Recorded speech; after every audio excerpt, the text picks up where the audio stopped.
only for fools. Take nothing for granted. If you don't seize the chance, it's over for you.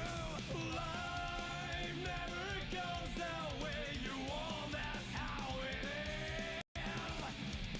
No matter what happens, face it all head on. Oh, fight like a tiger, walk in the park, play the hero till I die. Fly like an eagle, soar through the sky, be free till you die.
The town inside me and everyone's voice. Only I'm not there, just watching from afar. I can't go home because I'm afraid something will change. Me without me, I'm the one to blame.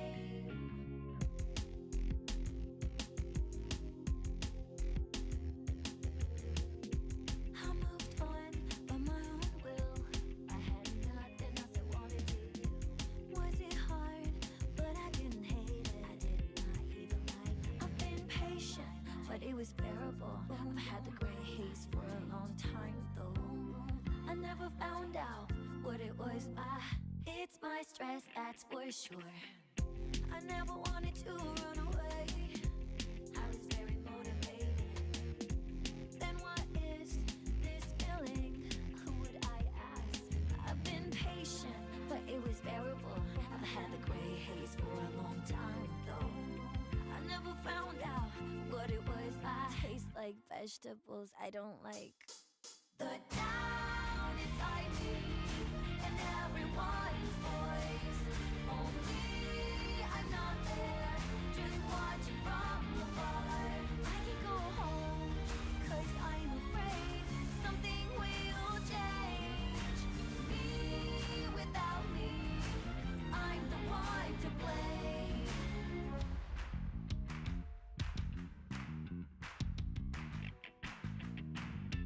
I'm not waiting for Santa Claus. I already have the gift, just can't open the box.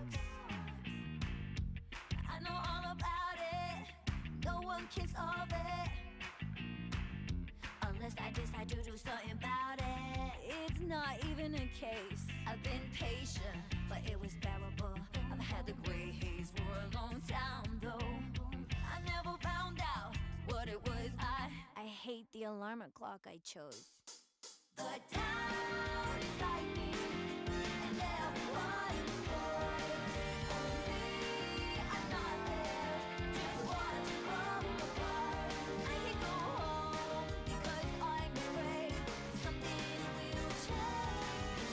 Me without me, I'm the one to blame.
Rock and roll, rock hard, maniac. Feels like a wolf run without fear. Maniac. Don't miss the best time. Rock and roll, rock hard, maniac.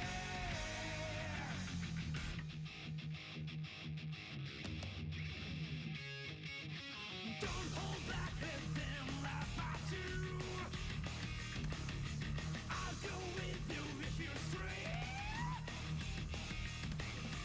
No one knows you were made of steel, made of steel.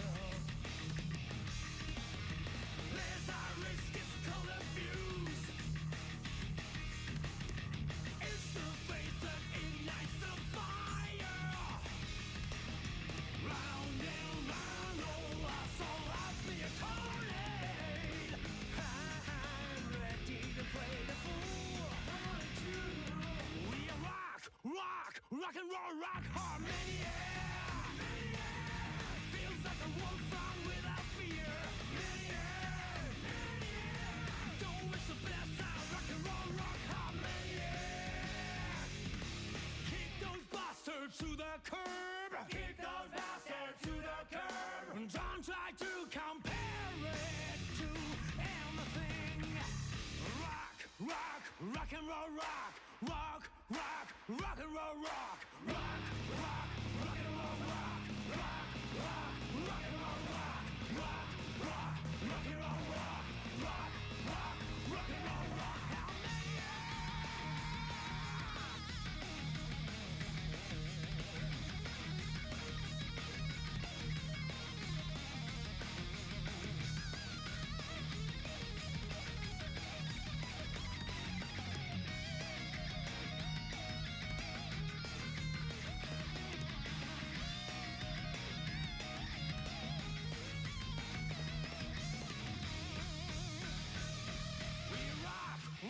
rock and roll, rock, how maniac. Feels like a wolf on without fear. Maniac. Don't waste the best time. Rock and roll, rock, how maniac. The unchanging world you must change. You are the action, you are the law. We are the action, we are the law. We are the way, we are the way. We rock and roll.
To be a fool, I'm so caught up. The thought of me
People, it's time.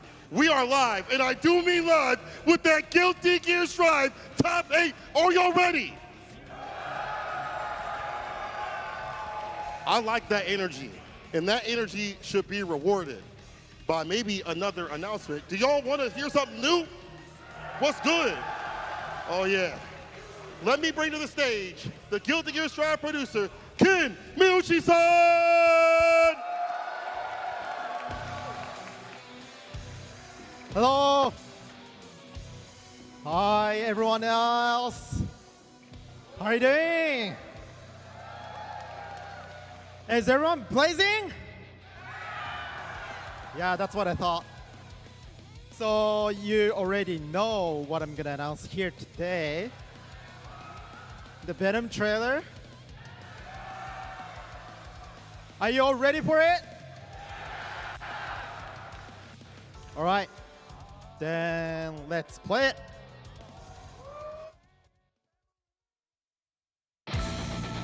My name is Phantom. Threaten this town, and I'll show no mercy. Now's your chance to surrender! To know our treasures. The man you know as Venom of the Assassin's Guild is dead. If you think I look like him, you must be seeing a phantom. And that phantom roams the midnight streets, taking down shady hoodlums. That's right, hoodlums like you! Frequent their power! Leave it to me. Victory! Not on our home turf, you buzzy banana loser! To defend, that's all. Much easier said than done. No need to hold back. I'm a professional. Phantom here's gonna whoop your cutie butt. How do you like that? The memory of my second birthplace is forever etched on my soul, never to fade. I'm not so ungrateful as to forget. I will show you my all. Good luck! These bullshit blazing, till my heart is blazing. If I lose my wings, I don't need a new world under you. Can't feel a thing. We already know the spell of the game. Remember you. All right. Thank you for watching. Yeah, Robokai and Venom is releasing in March 24th, just shortly after the Arc War Tour finals. I got some slides, so can you show? The first one was Venom. There you go. Now, let me actually do this both in English and Japanese by myself. So, 日本語でもちょっと喋らせてください。はい、先ほど見ていただいたベノムのトレーラーなんですが、3月24日に配信ということで、日本時間だと本日配信になります。皆さん、楽しみにお待ちください。And that's actually not the end of my announcement today. はい、本日私の告知はこれで終わりではございません。皆さんがすごく、このゲーム盛り上げてくださってるんで、ちょっと私もいろいろお返ししたいと思って告知を用意しました。Since you guys are very, very passionate to us, I mean to Guilty Gear Strive, I wanted to return something else back to Guilty Gear fans. So I brought some more announcement, and well, it's actually no video, but I got, slides to share. All right, next slide, please. Hi. All right, the coming update after spring 2025. So, 2025年春以降の実装予定のアップデートについて少し紹介させていただきます。The first one, let's go to next slide. Frame data display. coming in a training mode in May 2025. はい、ギルティギアにギルティギアストライブに2025年の5月頃にトレーニングモードにてフレーム情報表示の機能を実装予定となります。Let me talk a little bit about the details of this frame data display. 次のスライド、next slide please. はい、こちらの通りになってまして、フレーム情報の表示設定が追加され、全体動作、攻撃派生、硬直さ、追撃猶予フレームの情報が表示されるようになります。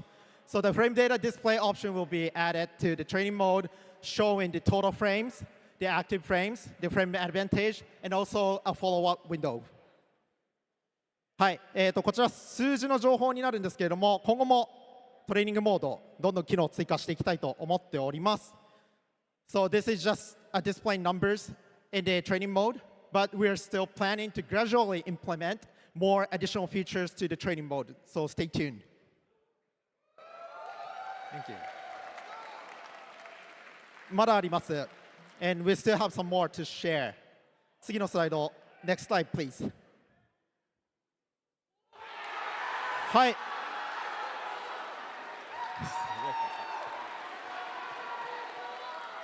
ギルティギアストライブにランクマッチモードを6月から8月頃に実装予定となります。So we're planning to add ranked match mode implemented in around June, August timing.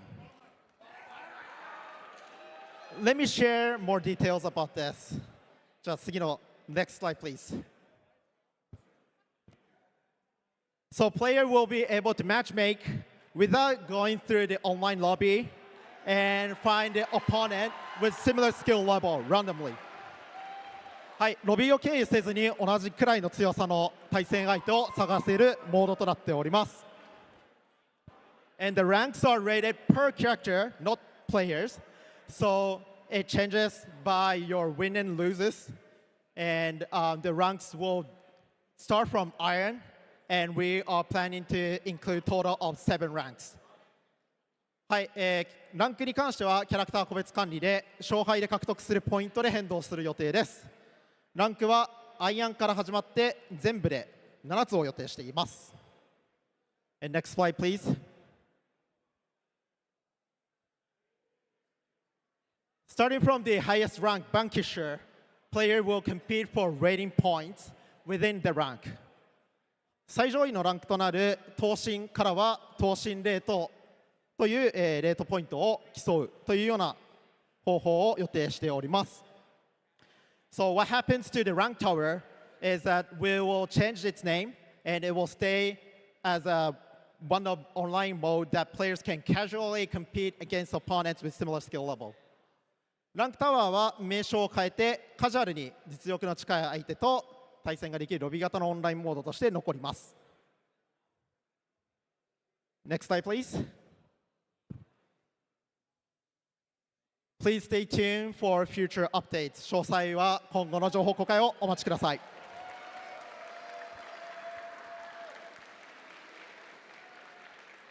All right, next slide, please. So this is going to be our upcoming schedule. Now you know that Venom is coming out on March 24th. The Unica is going to be releasing in May 2025. はい、こちらちょっとロードマップの更新したものになるんですが、ベノムが3月24日にリリースされるその次のキャラクターとなるユニカについては2025年の5月リリース予定となります。So that's pretty much it for the game information. Let me quickly cover some upcoming event information. Next slide, please. はい、ゲーム情報はここまでなんですが、イベント情報について少しだけお知らせさせてください。Next slide, please. So, Unica First Playable will be held at EVO Japan. That will be held at Tokyo Big Side from May 9 to May 11th. はい、ユニカの先行最速私有がエボジャパン2025で、実施されることが決定いたしました。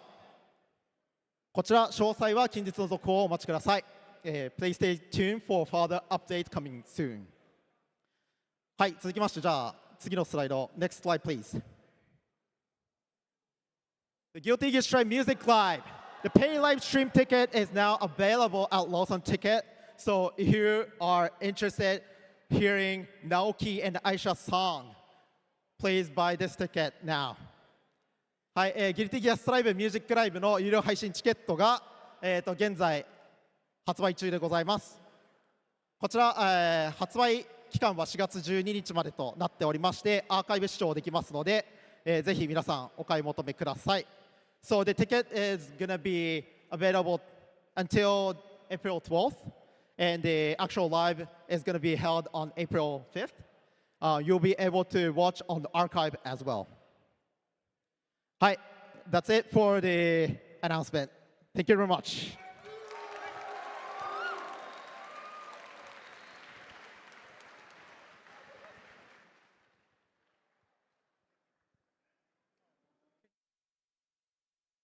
Updates on the horizon, frame data on the horizon, and more importantly, Venom tomorrow. What is Robert Kyleson doing there? What's going on? RoboKai just jump scared me for no reason. I was like, oh no.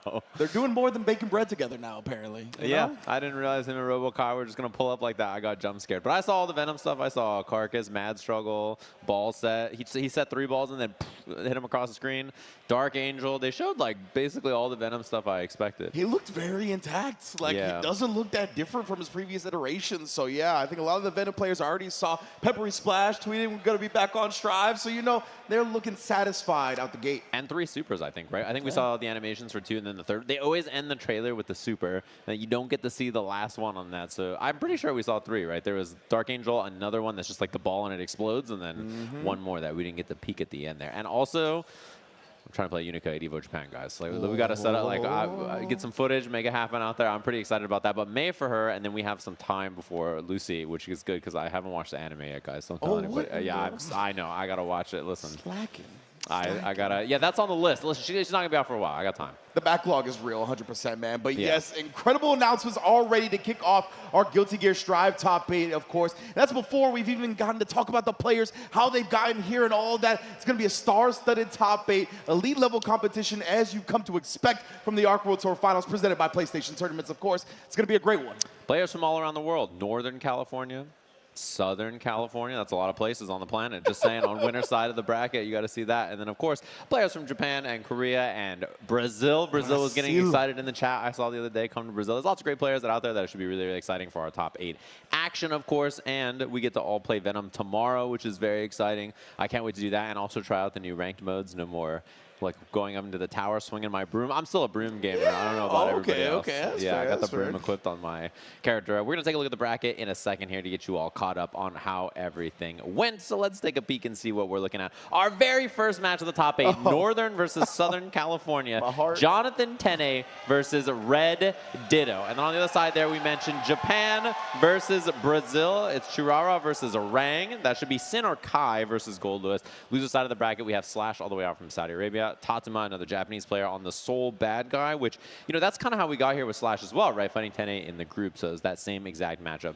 Daru Ino, who I'm sure a lot of people are very, very big fans of, and then, of course, all the way over from the UK, Tiger Pop as our last player in loser side of the bracket. Yes, indeed. It's going to be a great one for sure. I saw Tenn and Slash running numerous sets just to get prepared for this, right? So Slash going to be nice and warmed up against that Soul. But we'll talk more about that when we get to it, right? Obviously, you mentioned Jonathan Tenn. Red Ditto's going to be starting us off, man.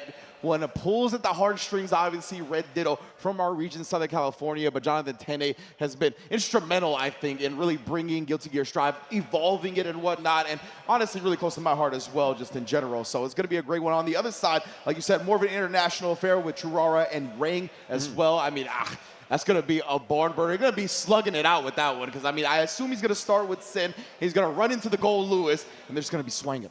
Yeah, my two favorite characters fighting against each other. Sin versus Gold Lewis, a good little match. And I'm excited to see that one. I know a lot of Gold Lewis players struggle to play around the mid-range of Sin. He can be a little difficult to navigate sometimes in that matchup, but obviously no more DPRC, so a little bit more easy to handle when you have offense going. But yeah, I'm very curious to see some of these matches. And the first match especially, Ditto versus Tenn, they're the only two players that went 3-0 in their groups. So they were the most dominant players like overall in each of their groups. I think Ditto, once he got slotted into that Group D, was like the favorite, I think, by a lot, given just he's such a strong player. And I think the main RAM player that I've been looking at to do well most of the time, you know, there's a lot of really strong RAM players out there, obviously, but the one that I always kind of expect, just because his performances are so consistent and so strong. And honestly, I'm surprised he even had to play him through LCQ, to be honest with you. Yeah. I think with a couple more opportunities to travel, that might not have even been the case. So. Yeah, I believe he was like one of the people on the outskirts, right? Just barely not qualifying via the points, of course. But looks like we're getting ready for that first match. Let's take a look at Jonathan Tenn.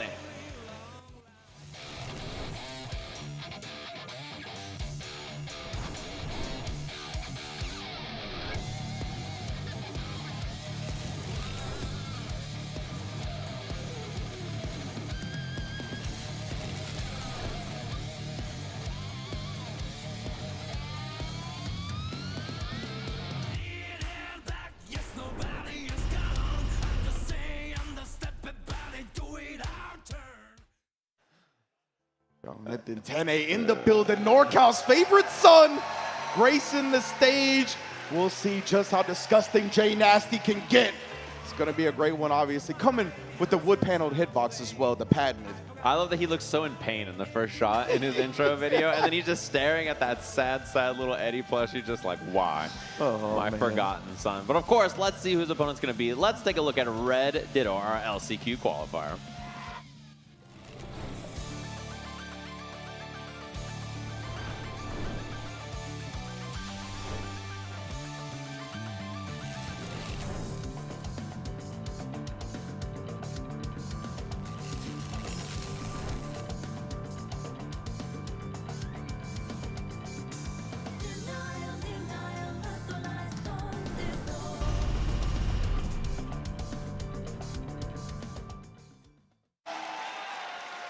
Red Ditto now gracing the stage as well. As you said, our LCQ winner and NorCal's favorite son is going to have to face SoCal's favorite son when it comes to the Guilty Gear Strive, a classic battle.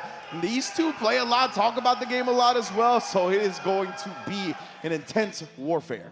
Yeah, and very, very young, strong players, of course, as you can see here. 21, 22 years old. There's a lot of fighting game talent in this top 8 action, and it's going to be very interesting to watch this, of course. Red Ditto and Tenn have played a lot before, and it's a pretty explosive matchup, one that we've seen basically since the start of this game. Soul versus Ram, right? Two very, very common, very strong characters, and like kind of the tail of this is Soul navigating neutral and making his way in, and then putting Ram on defense where she's a lot weaker. And then her offense, even though Soul has a reversal, Ram's offense messed up. It doesn't matter if you have a DP or not, right? It's very difficult to deal with a lot of the things that she represents on offense behind the sword toss and a guard crush and a mix. So all that's very, very difficult to deal with. And it should be a pretty explosive set, I think, as they're selecting the stage up there and the song. I hope they picked a good tune. I don't know what it's going to be. I didn't see what it was. I trust these two fellas. I appreciate their taste in fighting games, so I'm sure the music selection will be very on point.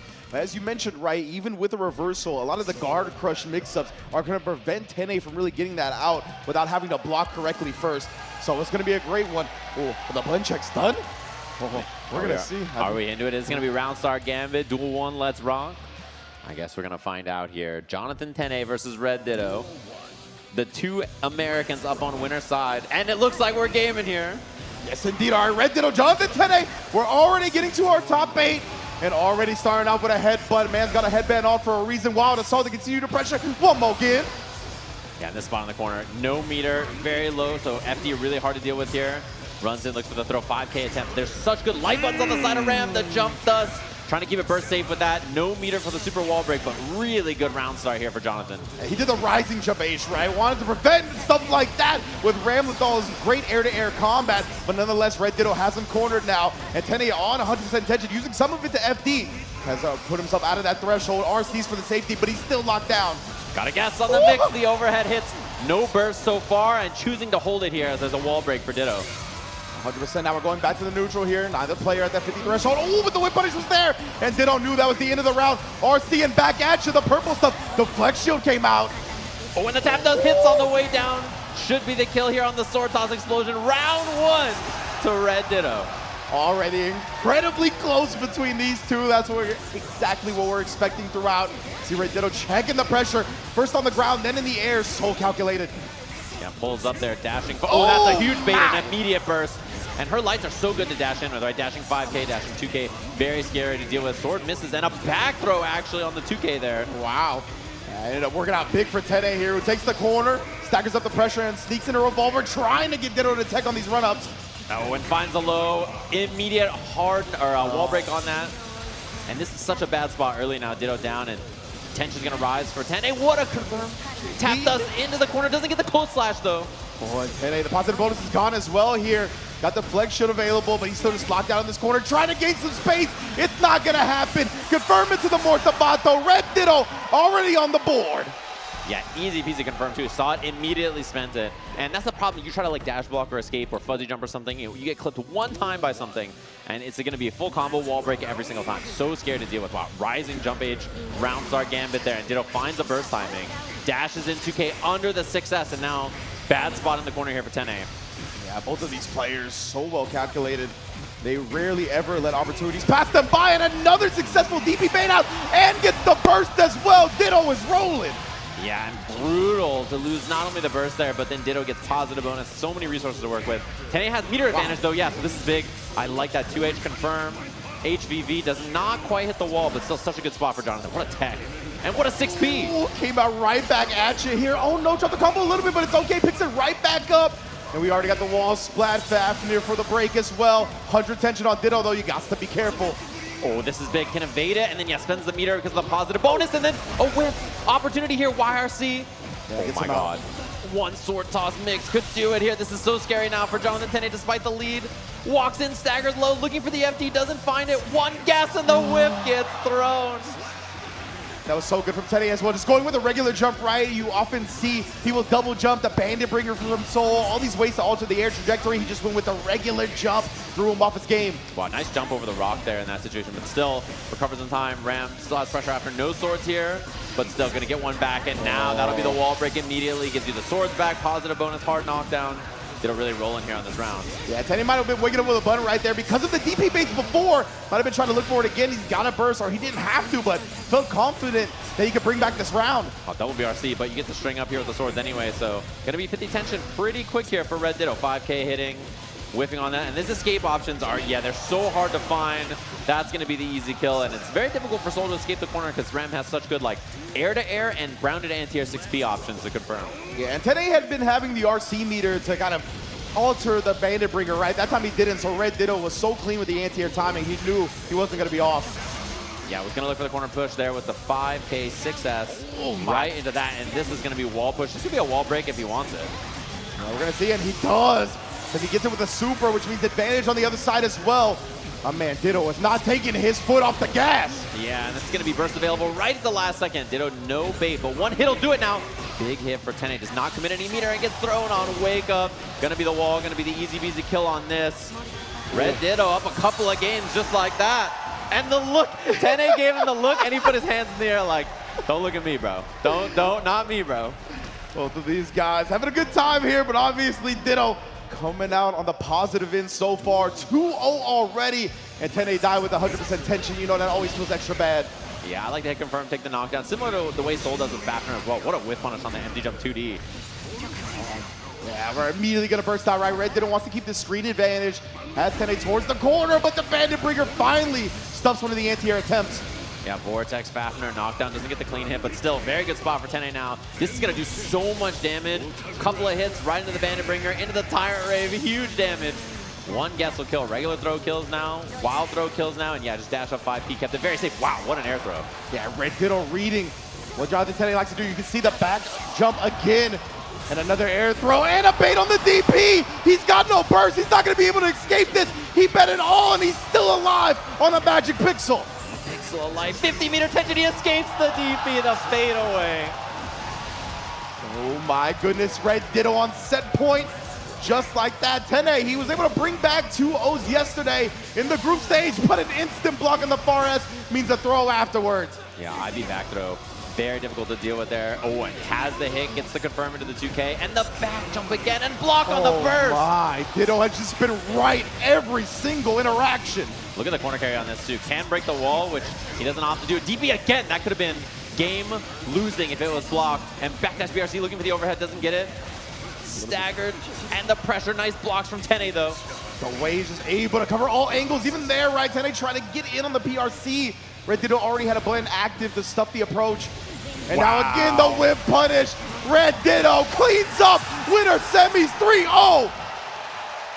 Just extremely dominant play. Not only with the big normals of Ram, far/5H holding space across the screen like that, but just caging it with those 5Ks and 2Ks and just like lots of close-up play like that. As we hear the chat from the crowd, somewhere in the audience, NorCal they're popping bottles. I'm sure they're still getting hyped. You can't stop them that easily, I think. 100%, right? NorCal still got plenty to cheer about, of course. This was a winner's side of the bracket, so we're going to see Jonathan Tenn again in a little while. But Red Ditto taking his place firmly in winners finals, convincing victory, and he's going to strike fear to the heart of anybody that's got to come up against that. Yeah, I think a lot of people worried about him in this bracket. I mean, even talking down there, I think Tenn was like, I think Red Ditto, this guy might just do it. He's like, if I lose to this guy, I think he might just do it and win this tournament. He's definitely, I think, a lot of people's favorites for a reason. Really, really strong player. I think busy with school and money, so traveling around and qualifying for the tour a little bit more difficult. But after this, maybe not the case, right? If he wins this weekend, plenty of money to book all his tickets for next year's Arc World Tour. I think his phone will be ringing a little bit more as well if he manages to take all of the Arc World Tour finals, presented by PlayStation Tournaments, of course. But it's been a great day. And speaking of which, there's also the PlayStation Player of the Day. Voting is open now at the link at the bottom of your screen. Of course, we had an amazing Grand Blue versus Top 8 as well. And the Guilty Gear Strive Top 8 just getting started. So there's still plenty of action to see and vote for coming up. Yeah, exactly. On the other side of this, we have a much more international affair than Northern versus Southern California, which is very cool to see. And the rest of the bracket is like this as well, which is really cool. Lots of good Guilty Gear action all over the world. And the cool thing about this tour is that it's like worldwide, right? Yes. So we have players from all over the world, which is always really fun as well. So let's take a look at our first player on the other side of Winter Semis.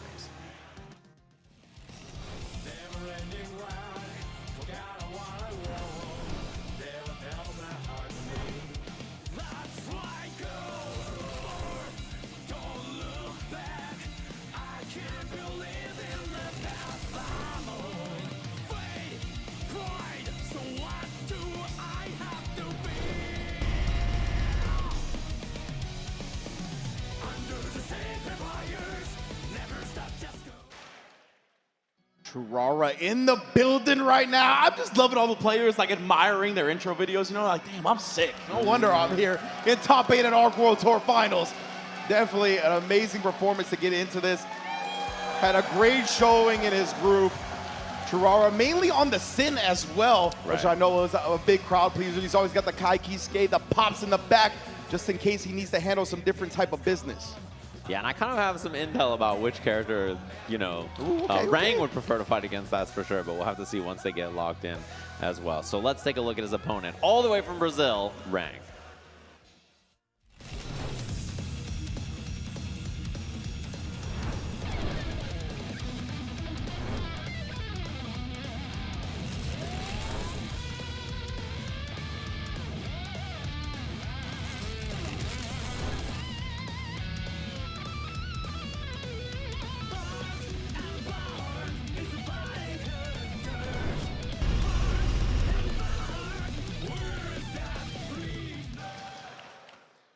What was that on the cell phone? Was that a Behemoth Typhoon loop? What? It's just I think it's just a Brazil meme. That's what I'm going to attribute it to, which they're always beast at that. That's what I got to say for sure. So this matchup, very curious to see this because I think both of these characters, Goldlewis fights pretty well. The Kisukes, you know, both of them. Definitely the case for him, whether it's Kai or Sin. Cherara was just shaking his head right there. He's like, oh man, this Goldlewis might be some trouble. So you can see right here, Cherara, a veteran of the game here. Rang, another very young gun coming into this top 8. There's a bright fighting game future ahead of him. And man, he's already doing good at the character select screen, that's for sure. Yeah, Goldlewis really, really good. In every version of the game, right, this character has been very, very scary. And Sin, besides like the, I think, launch patch and like the 0.5 afterwards, he's been a really, really good character for a while now as well. Kai has been like a, you know, a staple He can do a lot, and I think it makes sense for Cherara to have another character. You know, he's played these two characters as well as Bridget, right? Bridget, usually, we saw it last year at the Arc World Tour against Asuka, and that character was a lot more prevalent as well. And that's kind of where he goes to with that, although we don't see that in this. My guess is, like usual, he's going to start with Sin.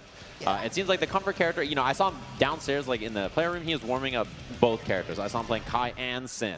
So I think both those characters are on his mind, and I'm curious which one he starts with first. I can tell you that I think Rang is a lot... He wants to play the Kai. If he had a choice, I think he's more comfortable playing against the Kai. Sin is definitely a character where there's a little bit more firepower and mid-range to deal with. And Kai, I think for Gold Lewis, is a lot easier to navigate around his far buttons with your jump, with Behemoth Typhoon, and stuff like that. And it looks like Cherara, well, we're getting a button check right now, so we don't know who he's locking into yet. He is button checking with Kai for the folks at home that can't quite see.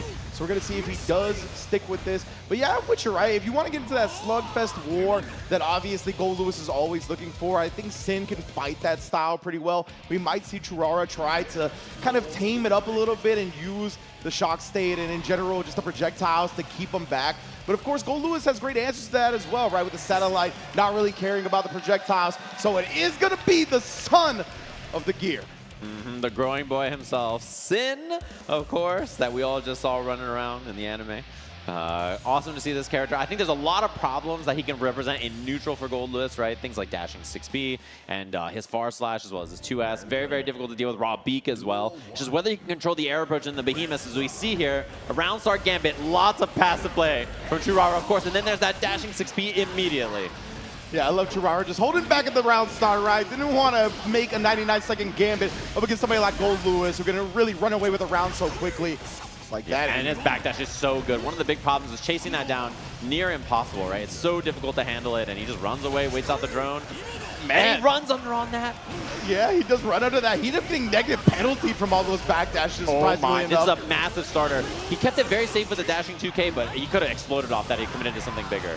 100%, and Rang, nice burst timing as well, but the 6P answers the air approach. You highlighted that as something that Cherara really needs to understand and tame. Oh, and he clash cancel, he's out of there. So movement on that, a little too far for the beak. Oh, another drone. This time he dashes in. I like that he was a little bit more offensive this time. Block on that, and he gets a huge punish. It's so high in the air. Off the wall, 2H again, and he gets set up here. One guess for the round. Fuzzy, scary stuff here. Goes for the regular throw, one guess away. Big headbutt. Can he survive? He does not. Gets caught flinching in the end. Rang off to a hot start. This is the thing about this matchup, is you can run away and hold neutral for so long as Sin, and then that happens, right? That's what makes it so scary. So you have to be very, very cautious about that. And big credit to Rang being able to find the DP read, right? Cherara, he represented it, but Rang is able to thwart that and really maintain control of the round. We'll see Cherara's DP habits going forward, and right now that's the burst. Doesn't want to eat that damage. Oh, wow, that's all right. The cross up on that. This should be the kill on the wall here, barring a drop. Has the super available even after this double BT. Easy peasy pickup. My goodness gracious. Even with the Kai maybe being preferred to fight against by Rang, he's showing he's well-versed up against the Sin as well. And hell, if you don't get to play, I don't even need to be well-versed. And he's got to have a think here. I think it makes sense to play the character matchup he's playing, but, you know, with Gold Lewis, sometimes a couple of things go wrong and it's over, right? So, you know, that's just how it happens. Yeah, it's one of those things, right? You can kind of get in your own head about it and start thinking about switching characters, but that was one of those moments where it just felt like things kind of snowballed out of control. White Wild and saw the 99 seconds. Oh my goodness, speaking of getting out of control, Cherara trying to tame it again. Yeah, looking for the wall splat here, although it does cost all his stamina, so very expensive. Oh my god, Wild Assault again, and then 2K, 2D afterwards. OTG looking for the pressure. And he does have meter to extend, which makes this a lot scarier. Even things like that Beak, if he fast RCs and get combos off of it and stuff, but chooses not to. Look at this Behemoth Typhoon mastery right now. Switches sides at the very end. You gotta block that and into the drone as well. Ooh, the 2S's into the spooky hands. Cherara fighting back though. Yeah, he's gonna go for RTL here to get the wall break, basically no matter where you are on the screen. And Rang got the 50% tension arc. You see the super PRC. Oh, it looked like the startup was there, but got stuffed out of it. Yeah, he delayed it to try to catch the timing on that. Very smart from Cherara there. And now he loses all that space, but he's caught him airborne. Easy peasy, 5P into the close slash for the kill. Sniped on the backdash. Cherara starting to roar back. Oh, out of there, just escaping that. And then I like the air movement attempt from Rang there to try to get out of the way of it. Elcon spends it, and he gets the wall break on this again. Expensive for the stamina, but when you build meter, it lets you use your pressure kind of like the same way. Oh, try to react to that. That was a good trade for Sin, though. Able to knock Lewis down and away, but now the tides have turned. Quick burst to remain alive in this round. 6K trying to catch him after with the far slash. Beak, it doesn't have the stamina for the extension, but still quite a good spot here. 6P knockdown. Dashes in, he gets the punish on the landing frames. Very smart right there from Cherara. Oh, it didn't get close slash. Oh, that could have been a confirm too. Wow, he is swinging, and that is a punish on Beak Drive for the raw BT like that. Yeah, that's the thing against Gold Lewis. Got to be careful. Swinging out the beaks. And again, oh, the overhead was there. Not enough to kill, but Wumbo again will do it. Rang here, putting a dub on the board as well.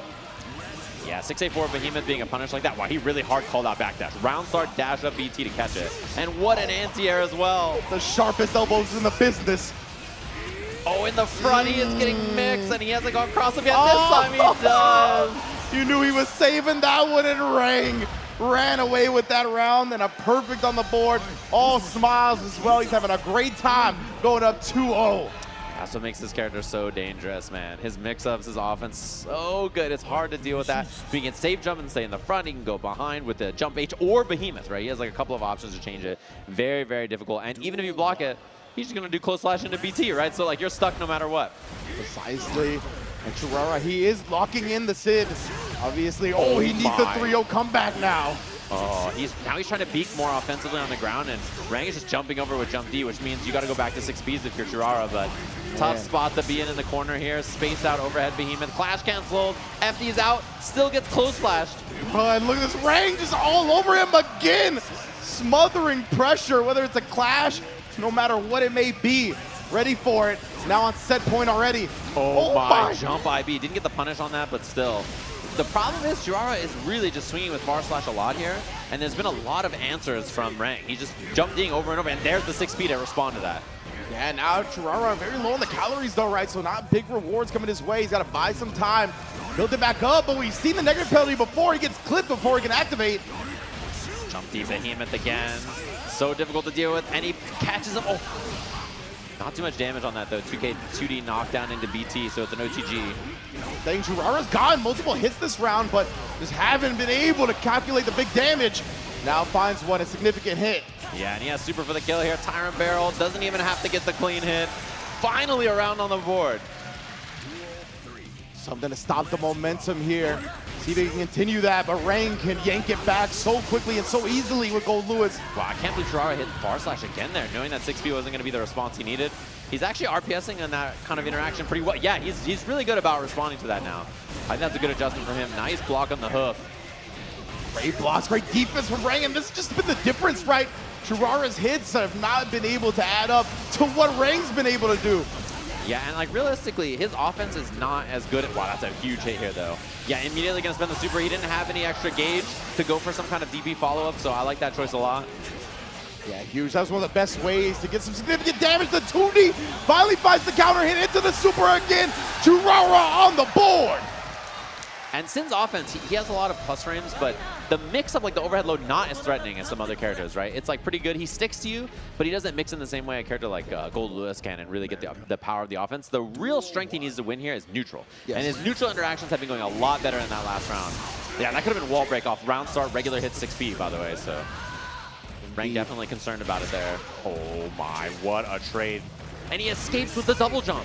That was huge, honestly. That could really spell the rest of the round.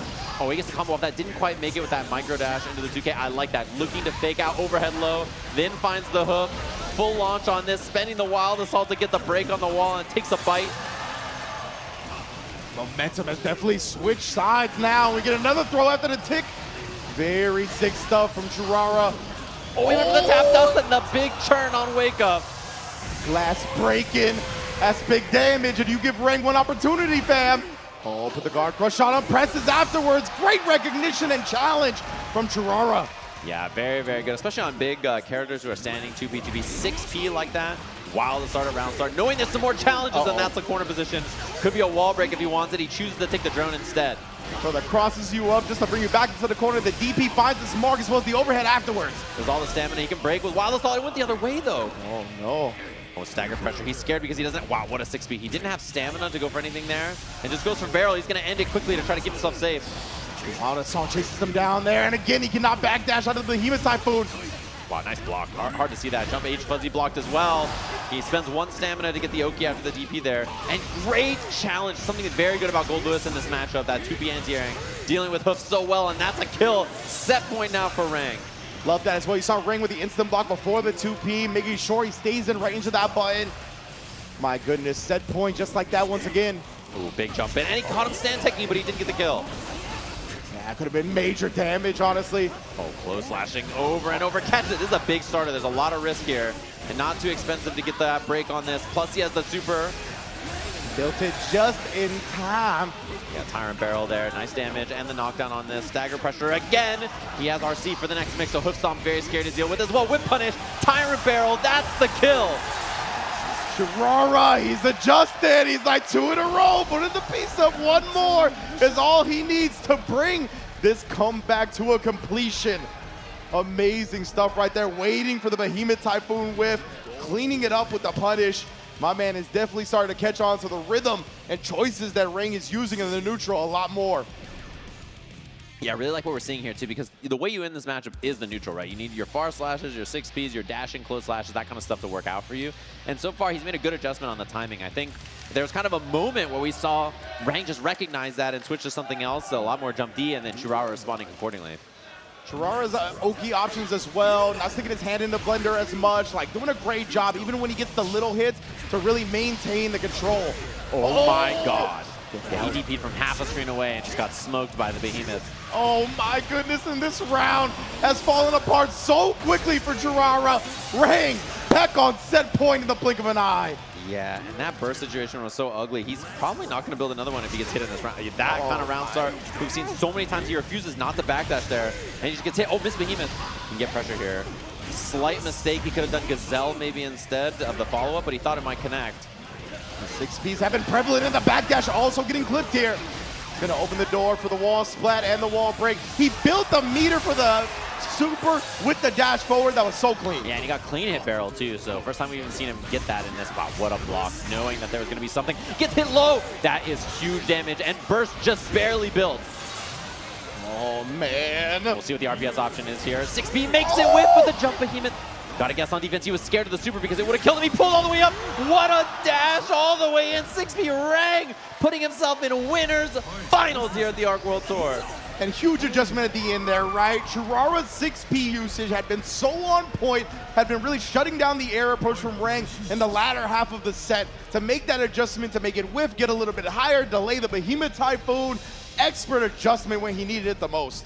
Yeah, he used the air 268 Behemoth, like delayed off of an air dash to beat the air approach option. Very smart. There's a lot of things like that you can do with Gold Lewis to throw off timing of the traditional anti-airs. And it's why, like, a lot of times people say things like, oh, you know, this character can just dashing 6P and, like, beat whatever Gold Lewis does. But I think it's only really if you're, like, autopiloting a lot of jump D and, like, careless air approach options.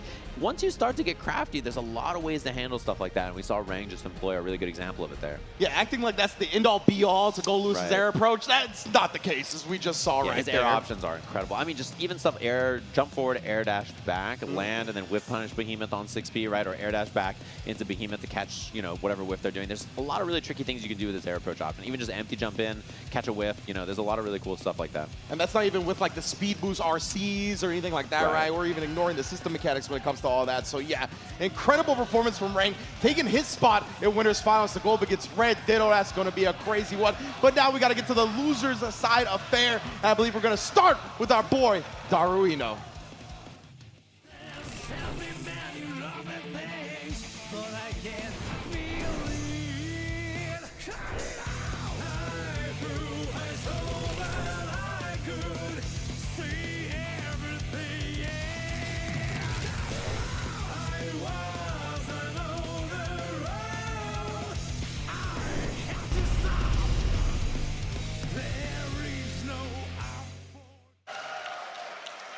fan favorite, of course. And I think a lot of people are very scared to play this guy. Like, he is just such a dangerous individual on this character.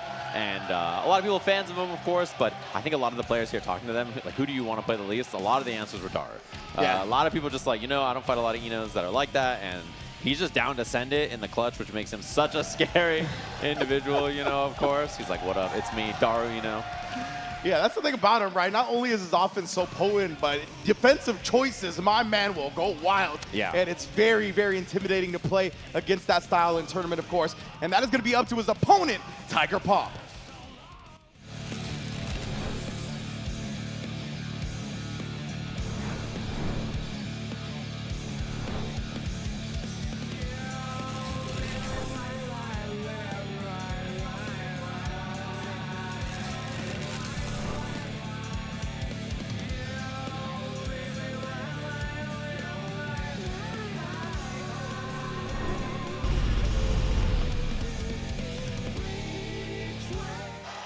That probability joker on deck, of course. Tiger Pop. A lot of people in the crowd, big fans playing Happy Chaos and ABBA. We saw a lot of the ABBA yesterday. Very curious about the character choice here. Obviously, I think Happy Chaos makes a lot of sense, but you could always rock the ABBA if you're feeling it. There's a lot of interesting stuff about this, and I'm curious to see how this goes. It's going to be a real scrappy matchup, to say the least. Yeah, 100%. I'm expecting the Happy Chaos as well, just because it could definitely provide some big obstacles for Ino to get to him in the first place. But he does have the ABBA in the back pocket, always a crowd pleaser as well. You can see another young man in the game in Tiger Pop, while Daru. I mean, my man has been playing Guilty Gear for quite some time, always on the Ino. That's part of what makes him so intimidating to play against. When you play against Daru, you're playing against the definitive Ino of Guilty Gear. Yeah, and I feel like he's de-aged like 10 years. Right? 'Cause he looks so good. He lost like a bunch of weight. He was like, yeah, I'm going to lose a bunch of weight, get fit, look a lot better. And he was posting some progress, and I was like, holy, like, he looks 10 years younger. It just happens like that. Absolutely, man. And that has been a lot of players' journey where that physical health can kind of coincide and have some chemistry with the mental health and just your outlook on life. It is definitely part of the out-of-game meta that we should talk about. And Daru, of course, has taken full advantage of that. On the other side, Tiger Pop, UK's favorite son here, going to be most likely starting with the Happy Chaos, as we said, going to be able to put up a bunch of obstacles, whether it be the far S, the 6S, the 6P, just the gunshots in general. If he manages to get the curse on top of Ino, it's very difficult for her to start dashing in and maneuvering around and try to thread needles when that reticle is going to lock on so quickly. Yeah, like, it's hard for her to, use her normal movement options as well. And the other thing is the reward that you get when you hit her makes it so difficult, right? You just get that wall break off of basically every interaction, which is, something that a lot of characters are capable of now, but I think very, very hard still for this character to deal with, so. And of course, Happy Chaos, one of his god buttons is that 2S, which is definitely going to smoke any stroke the big trees as well if he manages to preemptively put it out. So that's another option that Daru has to play around when trying to get in on this Happy Chaos. Let's get into it. Losers round one. Daru Ino versus Tiger Pop. Already off to the races as we get a burst. Tiger Pop looking to not give Daru any momentum out the gate. Yeah, and I like that they just pulled out the gun immediately and then just said, I'm going to get curse on and then make this happen very quickly. Smart burst timing from Daru as well there. Oh, and a backdash escapes. And that's a scary one. Man, big chance now. We'll see if there's wall break. Ino's combos are so much better with this move, NLA, and then also the new HCL that they gave her a little while ago. There's so much more opportunity for her to route into wall breaks and stuff like that. Delay, and I love the wake up 6P there. Calling out that delay option from Daru. Looking for the jump D late. You can tell Tiger Pop has studied the stay tapes and then the high 10. Putting him out there with the far S, and you already know when they get some wall splash into the Ex Machina for the advantage and the reload. Yeah, and this is so hard to deal with. Obviously they have so many mix-ups options to go for here. And just running, close slash, it was going to be gun. And then what kind of mix-up afterwards? You have to deal with the left, right, all kinds of stuff. Tap dust, very, very difficult. Oh, and trying to get out of there. And look at how much space they give up immediately in the round here because of it. Wall break early from Daru. Tiger Pop, yeah, already put on the back foot. Daru, oh, that's what we talked about, right? The 2S, calling out the stroke the big tree, but oh, the note combo with the HCL. My goodness, Daru chefing it up right now and taking a heart from Tiger Pop. Yeah, pretty brutal. I think Tiger Pop's done a good job of intercepting the movement options so far. 2S's and far flashes and 6Ps on hover dashes and strokes, but still very difficult because as soon as Daru gets in there, he's going to cook. Yeah, 100%. And Happy Chaos, obviously, once he does get put on the back foot, very tough for him to actually get a character off of him. So we're going to see right now, though, Tiger Pop looking to not play that game. They've already brought Daru to the corner here. Yeah, choosing not to break the wall there too was available, and that's a big hit and a big start. Look at the wall carry on this from Daru, gonna get the break off this. Oh my, wall to wall like that. This is the power level of the Guilty Gear Strive characters nowadays. Everybody converting big hits off anything. Oh, well, finds the low, that's huge here. Not quite on Super just yet, so it doesn't take the break, and then the reset. Super on the wall should be the kill. Bring out the guns, let the shots ring out. Tiger Pop, 1-0 already. Yeah, and just good challenges on these hovers and, you know, strokes and other opportunities to approach, not getting beat up too bad. The big thing about this character is you can really kind of swing on her, right? Like, she actually does leave, like, pretty large gaps on a lot of things she does. You just have to be brave enough to do something about it. And if you're wrong, you're going to explode. So it is a little scary if it's called out. 100%. And Daru's note usage is usually so good, but there's so little opportunity to really manipulate the note up against somebody like Happy Chaos, right? Who's making you block bullets constantly. RC for the burst. My goodness, every angle covered. Yeah, and I like the curse into the gunshot for the wall break, keeping that curse on very big. Wow, rolls under, but it's out of concentration there. They have to get it in 6S in neutral. You know, the gun from full screen for control has been a big deal, but I'm really impressed with the normal usage to stuff all of the approaches so far from Tiger Pop. Legitimately, he's used damn near the whole plethora of them, right? We've seen the 6S, the 4S, the 6P. So many things shutting down that air approach. Now we get the knockdown though, and oh yeah, like we said, once you get knocked down by Daru though, it's a whole different ball game. We're gonna continue that advantage. Tiger Pop, no burst, got the deflect shield, but that's about it. Oh, it just gets smoked immediately. Pretty rough spot there. And without the burst, it feels so difficult. I feel like every round that Tiger Pop wins, it's like builds burst, spends it, and then, wow, routing around the burst there, trying to be very safe. Jump P, 5K afterwards. But as soon as the burst is gone, then Happy Chaos gets offense, then the round is winnable. But without burst, it's been a little tough so far. Yeah, 100%. Tiger Pop's just done a great job once they've gotten the momentum, not surrendering it to Daru. And again, the Ex Machina confirmed. We're gonna get the advantage on the other side. The approach going to be here, just going with that S again, tried to bait out the burst. Oh, and look for the OS there on that. Didn't catch, but still Daru getting advantage. And now super wall break plus meter for the pressure here. This is huge for Daru. Tiger Pop. The wire's going to come out. Oh my, disgusting. Quick BRC low after showing the air approach. Yeah, you ain't blocking that, fam. Not only that, but I love the immediate spend on the 50 tension for overdrive to break the wall, so burst wasn't even going to be a factor. Very, very smart as well, taking that option away from Tiger Pop entirely. And finds a low there, immediate burst out. And Daru, he's kind of down to be a savage on defense, you know, even though this character doesn't have any reversals, down to be a little scrappy because of that. So I think calling stuff like that, wow, that mix-up was diabolical. That was disgusting. Like to make him air block like that and then the quick BRC? Nah, son. The recognition was unreal, to be honest. Tiger Pop, that's how you know he's putting his time in on the Happy Chaos and it's paying off. Already another round on the board. Yeah, they just spot the air block and then they're ready with the PRC mix-up, cross-up, roll. Like, there's just no human who's going to see that. 2D round start, gets the concentrate here, all kinds of resources to work with, and takes the mix-up.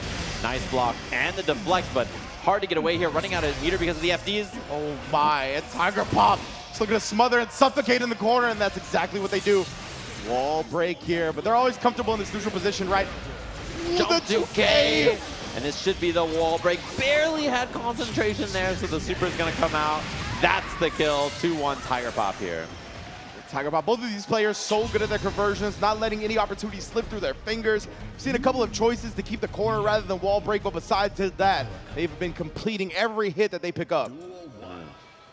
And Daru just didn't get an opportunity to get going there, right? Just there's so much control in mid-range, and then even once there was kind of offense, it didn't last for very long at all. And this is kind of what we're seeing here as well. Man, rough for Daru. It's so difficult. She doesn't have defensive options to deal with this. The fade away, air dash back, jump D on the other side. That was such a good burst point, too, because Tiger Pop was out of focus when Daru first bursted, but still made everything happen. They completely nullified that aspect of it. Punishing with the throw, shooting. Major look for that one. Tiger Pop on set point. Potential elimination here for Daru, who's cursed immediately. Wow, finds a jump K, and there's a burst immediately. Hovers in, and that was an almost A-OK attempt. Unfortunately, though, the clone saving the day. HCL, oh, this is scary now. 2S counter hit confirmed. And there's super on the wall here. Doesn't get the, oh my, back dash does not get OS by jump S, jump D. So big from Tiger Pop, YRC provides some relief. Oh, backdash again. Daru not sniping it. And wow, great block on that. Has the air hit on this. Jump H, and I believe there was a 6P attempt there from Tiger Pop, which we saw success earlier. It does not work out this time. Daru on the board. Nice job, Daru adjusting the timing a little bit, making sure the guitar hits nice and early. And low enough, I can't believe the deflect shield still worked in the 6B after. Yeah, the active frames on that. Barely clipping and block on the burst. Takes the resources, and nice block from Daru. Needs to survive here with no defensive options. Discipline the roll, getting the hits, gets the airborne clip. The Ex Machina enough. Tiger Pop gonna unload the clips, and does it! Tiger Pop 3-1 over Daru. Ino gonna advance into the losers quarterfinals. And an important one, especially in this bracket, you know, 7th place here for Daru. Nice running him in the ARC World Tour qualifying, of course. And that sets up Tiger Pop versus Tenn on our loser side. Which I know Tenn, you know, of all the people I was asking who he wanted to play, he said Daru was the one he didn't want to play. Yeah. And so Daru out of the tournament, I think probably, you know, feeling a little bit better about that, but very well played there from Tiger Pop. Yeah, absolutely. Looks super clean from start to finish right there. Like we said, never letting any opportunity slip through his fingers. And right, you give Daru any type of momentum, he's just going to run away with it. So beautiful play from Tiger Pop. Looking forward to seeing them later on in losers quarterfinals. Yeah, big problem too is just how consistently the mid-range checks worked out, because that's the thing, right? Like, if you have things like Curse and like the gun, sure, but like the far slashes and 2Ss and 6Ps and like dashing 5Ps, 5Ks, whatever, that kind of stuff working out, very successful. Well played there from Tiger Pop. Of course, everybody fighting as well to be our PlayStation Player of the Day. You can go and vote for who you think should be Player of the Day at the link below on your screen right now. Obviously, like we talked about, Grand Blue versus an amazing top 8 with Totoro taking home the title. Obviously going to be a heavy contender for that, but all of our Strive players are definitely showing out to earn that reward as well. That's for sure. A lot of people out here just demanding all kinds of things, but of course, you could vote for your favorite player right now if you haven't already. And that's how it works. We got some excellent players coming up to the stage very quickly here. Our last match on the loser side, round 1, to see who's going to be going home in 7th place to join them after battling out in those group stages yesterday.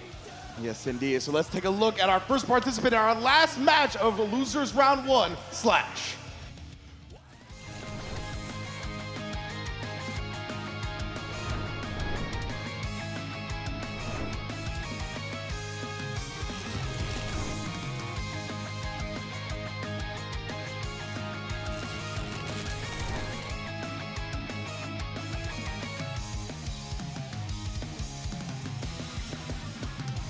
Over time, most things fade away. Slash coming through despite starting in the losers bracket. Got a lot of momentum and feeling very good about being in this top 8, right? He was able to overcome a player he hadn't been able to defeat in 3 years in Barracks to get into this position in the first place. So you know he's coming to take it all. Yeah, and definitely I think a crowd favorite, had a really deep run, obviously, in last year's bracket. Excited to see how he does up on the stage. Let's take a look at his opponent.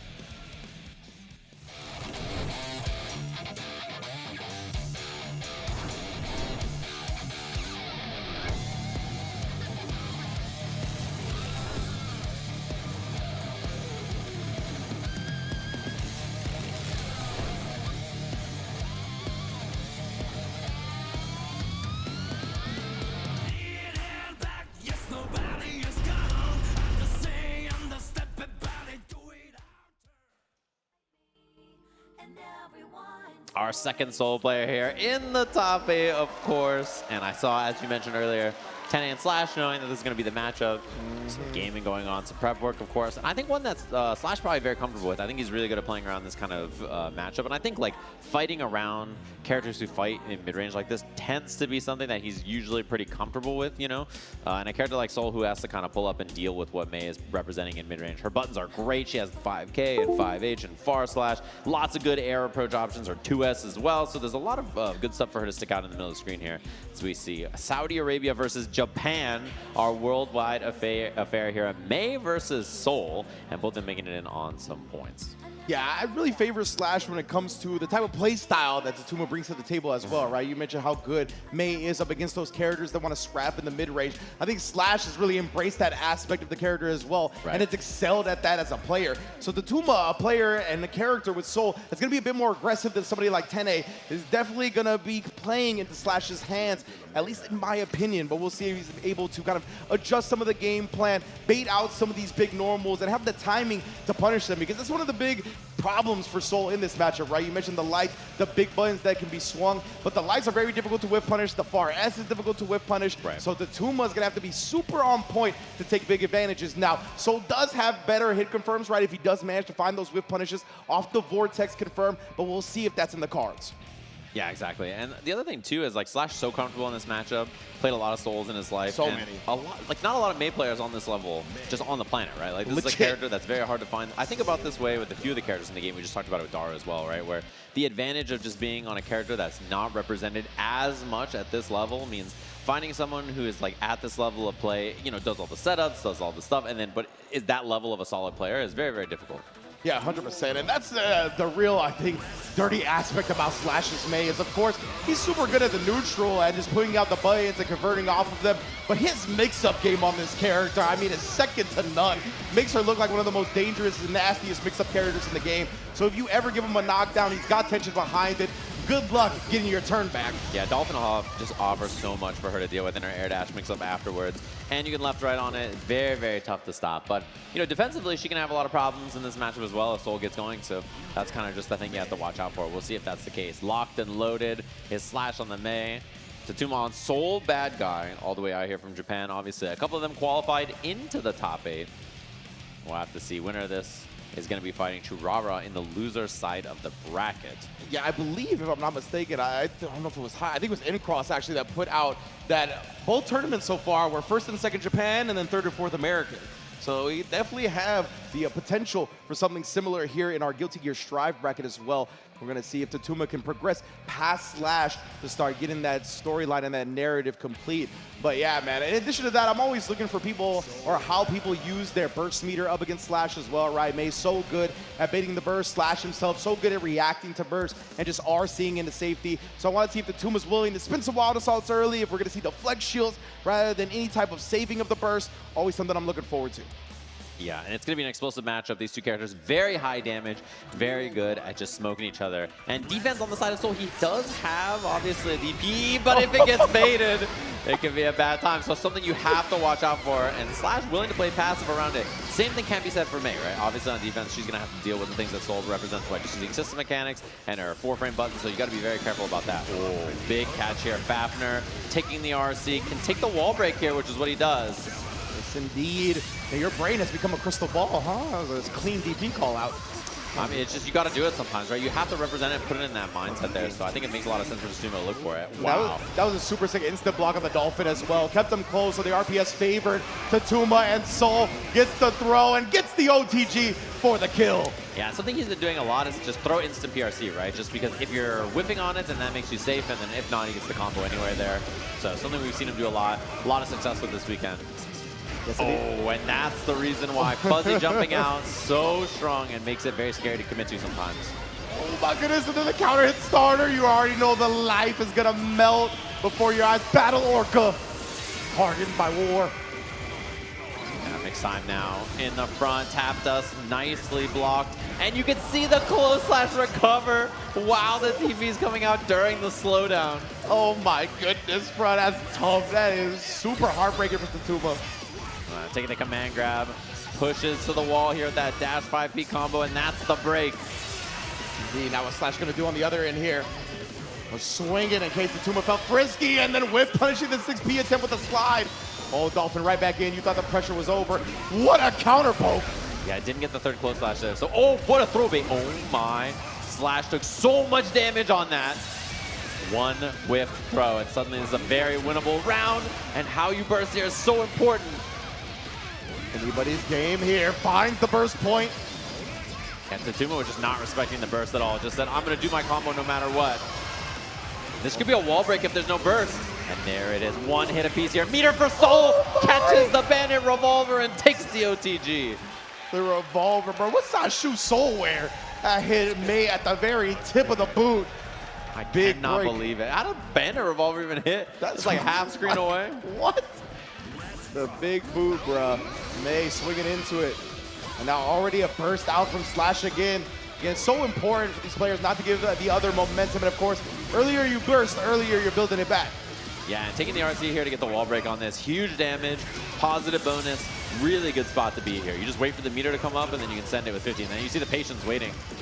Yeah, I love this. Both players, after the stage transition, when it hasn't been a hard knockdown, definitely been playing a bit more timid, and Tatuma running away with this round.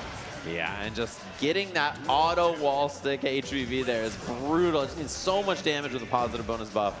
And having RC for those confirms, Fafnir RC into whatever you want afterwards. Indeed. Iwata again pushing the limits here.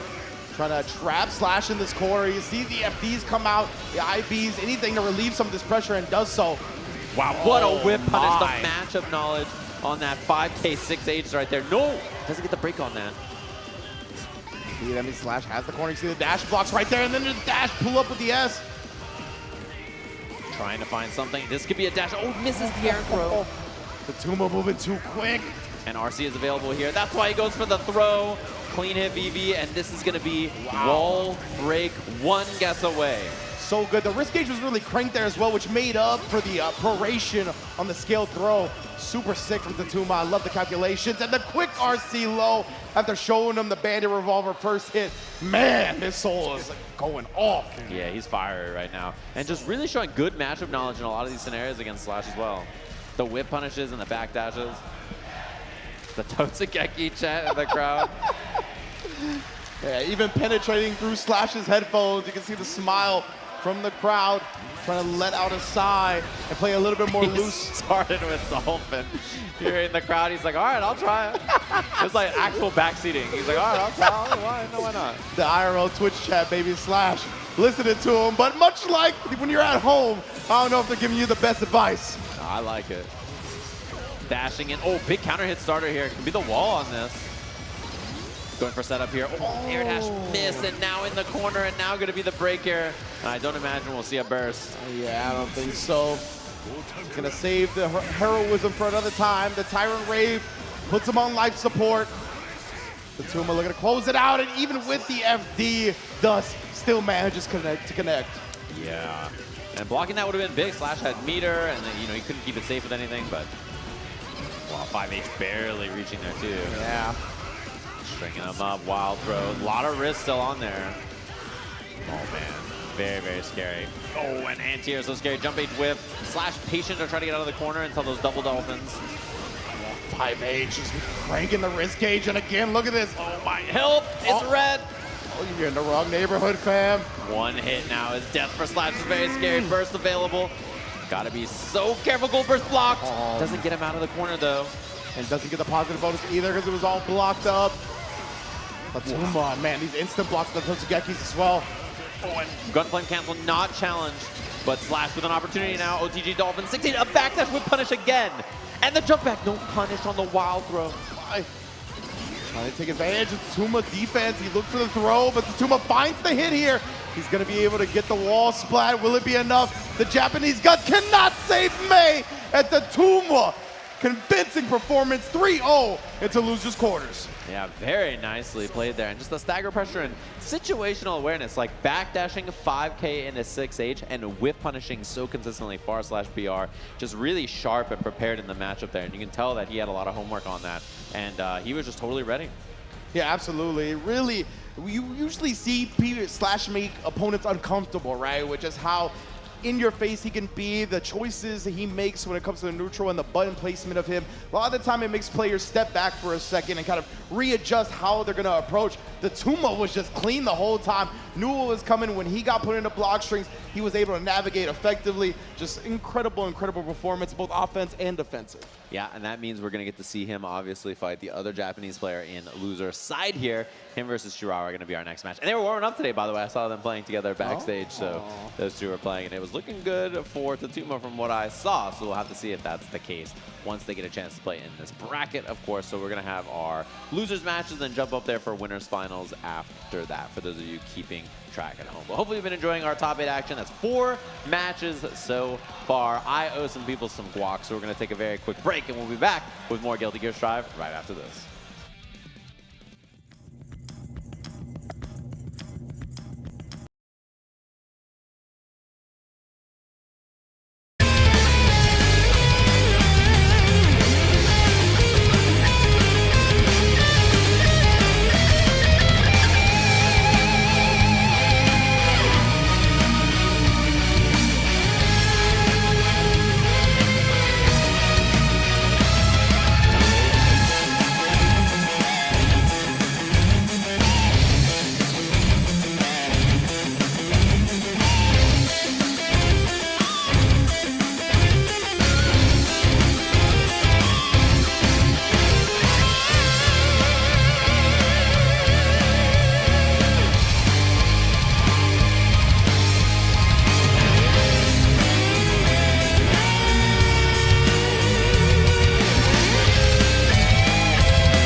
Welcome back, everybody. Hopefully you've been enjoying all of our action so far. We're back here with top 8. Our players are already on the stage. We're going to be doing losers side of the bracket here in case you missed any of our action so far. We had our 2 winners matches and 2 losers matches. Only a little bit to catch up on, and obviously the Venom trailer, which is already being played up there. They played it a second time already for all of you who missed it out there with Robo-Kai rubbing his shoulders in between, so lots of good stuff.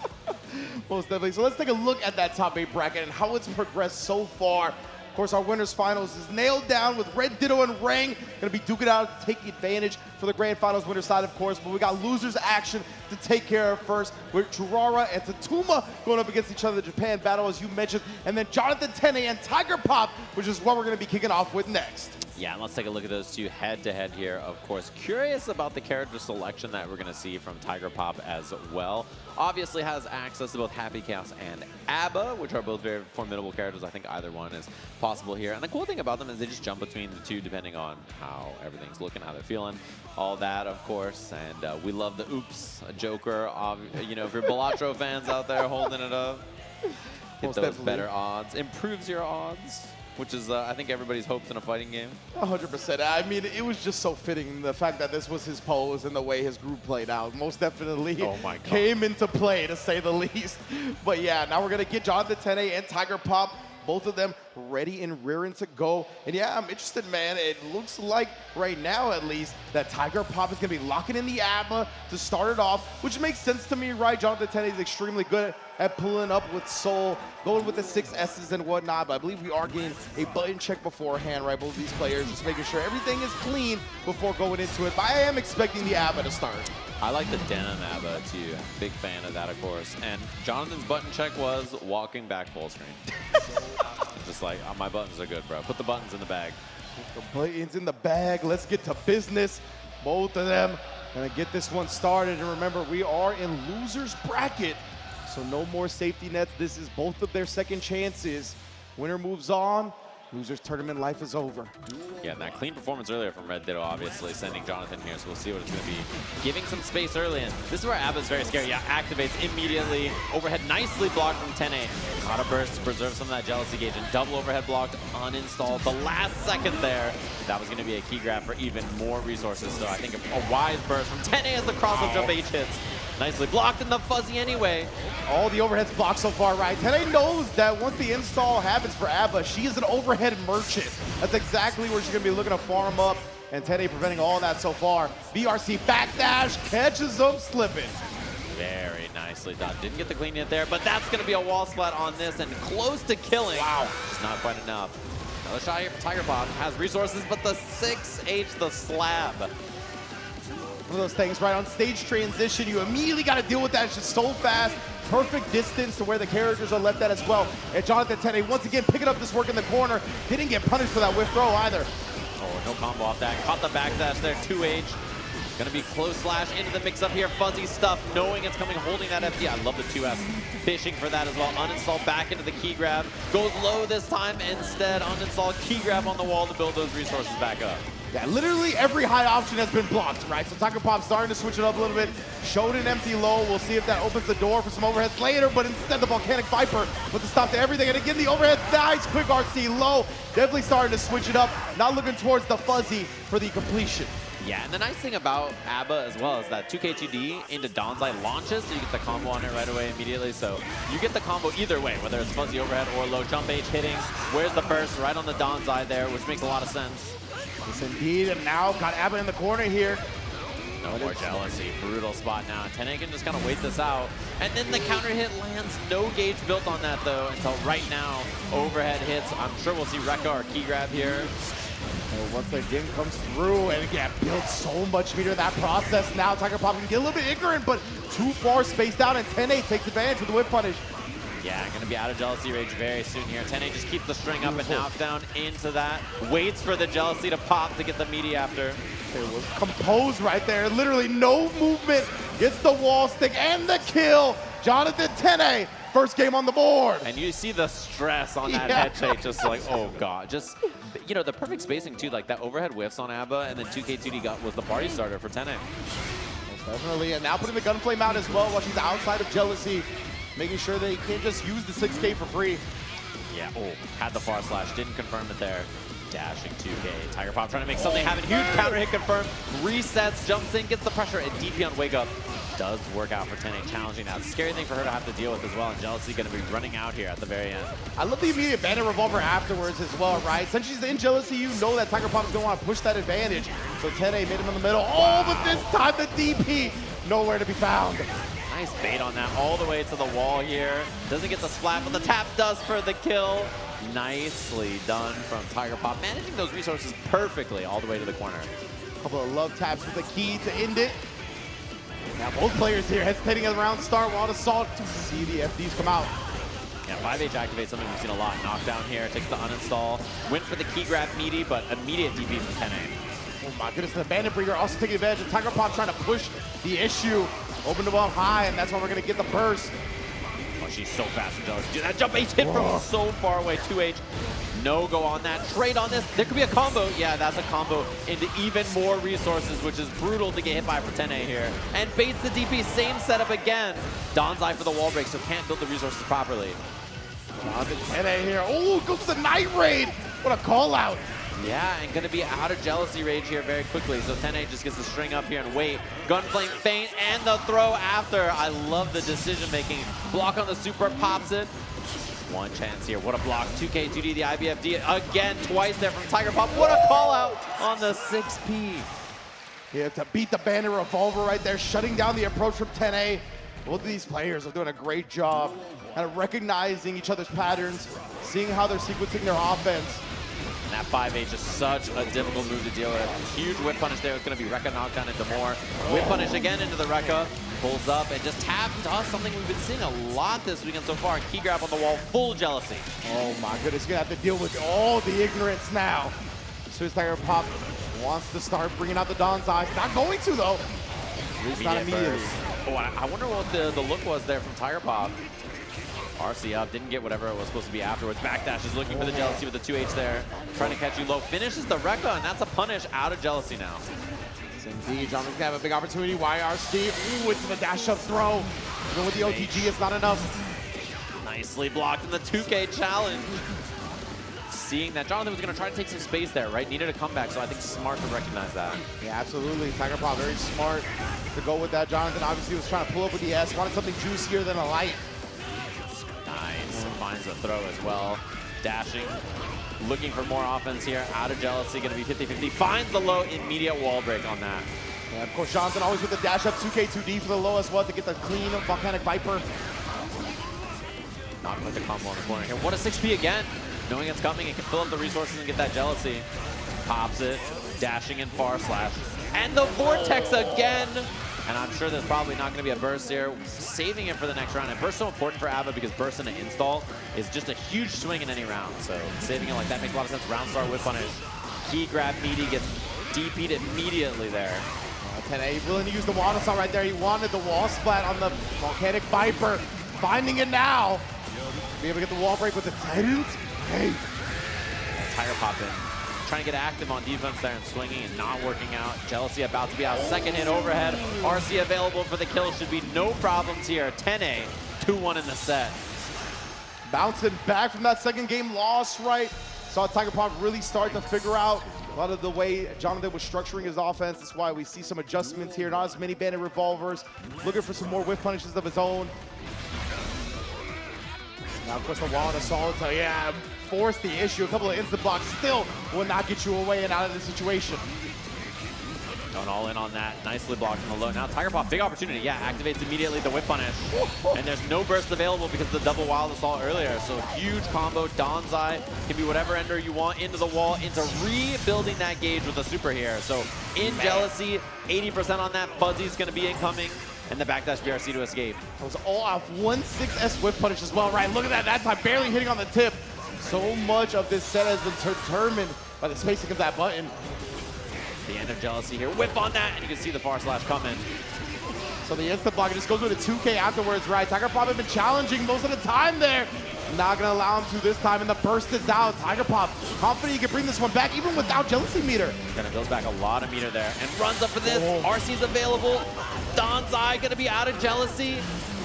A little bit of damage on that. Trade on the 2K, fishing for the far slash, trying to find something and gets it. The scramble stab takes advantage of the moment there. Just really brought Jonathan down in the mud with him. The Rekka's important. Far slash counter confirm into the overhead. That's a launcher into big damage. So scary to deal with. Air blocks the bandit, and that's a huge launch. 2H Donzai runs into the corner. This is an easy peasy splat. Uninstall, builds back the meter. Tiger Pop's movement in the install has been so impressive. Has been really able to make Jonathan whiff more often because of the high speed. Again, another air block. BRC's trying to open him up. Great defense so far, though. Wow. What a dash in. Finds the escape attempt. Should be the easy peasy kill here for Tiger Pop, tying it up to a piece. That's the thing, right? When she's in jealousy mode and she instant blocks something, she's immediately running you down. You build no space and immediately going to be in the danger zone of ABBA. And we're at a game 5 here in our losers quarters. Yeah, I mean, she just becomes the best mid-range character in the game, right? Her jump options are just feral to deal with. They're so strong. Her run-in, her whip punish game is so good. 5H starter looking for that overhead. 2S. Oh my. What a find at the sky like that from Tiger Pop. That's a punish. Can uninstall here. And he gets pressure without it. It's always scary too because even the key grab stuff is very difficult to deal with. And nice block there from Tenn. Jump the air key grab, building lots of extra jealousy meter there. There's the activation. Too far for the punish, and now huge opportunity for Tiger Pop here. Jonathan, he was trying to shut down the air approach as well. You saw the 6P come out, but it was too preemptive. It's so hard to get a handle on the tempo of ABBA when in jealousy. You see Tiger Pop starting to run away with this, trying to put himself on set point. The 5K finally comes out. Of course, nerf button, so you don't see it that much. Overhead puts Tiger Pop on that set point. Yeah, they're just so good about stringing up and finding those overheads, despite you know she's gonna go overhead. Yeah. Doesn't matter. It's just so good, so fast. Just like that, it just jumps over the button there. And Tenn losing all this life, uninstall, key grab on the wall to build back that jealousy. Yeah, Tiger Pop right now rolling. This ABBA choice working out big. Oh, you see the movement as well. He's getting out of the dash lights.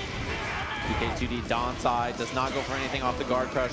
And cornered, no resource now. Big chance for the command dash throw. Oh my goodness, yeah, and Jonathan Tenn got a burst now. Trying to bring this one back. Finally finds a whip punish, but nothing afterwards. Oh, Tiger Pop has burst too, which is so important in this matchup. Wow, punish here. And it's a little far on the BR anyway. There's a burst from Tiger Pop though. Still has no jealousy gauge available just yet. Needs to find one more hit.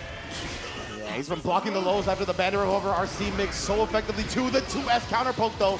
We have a chance here.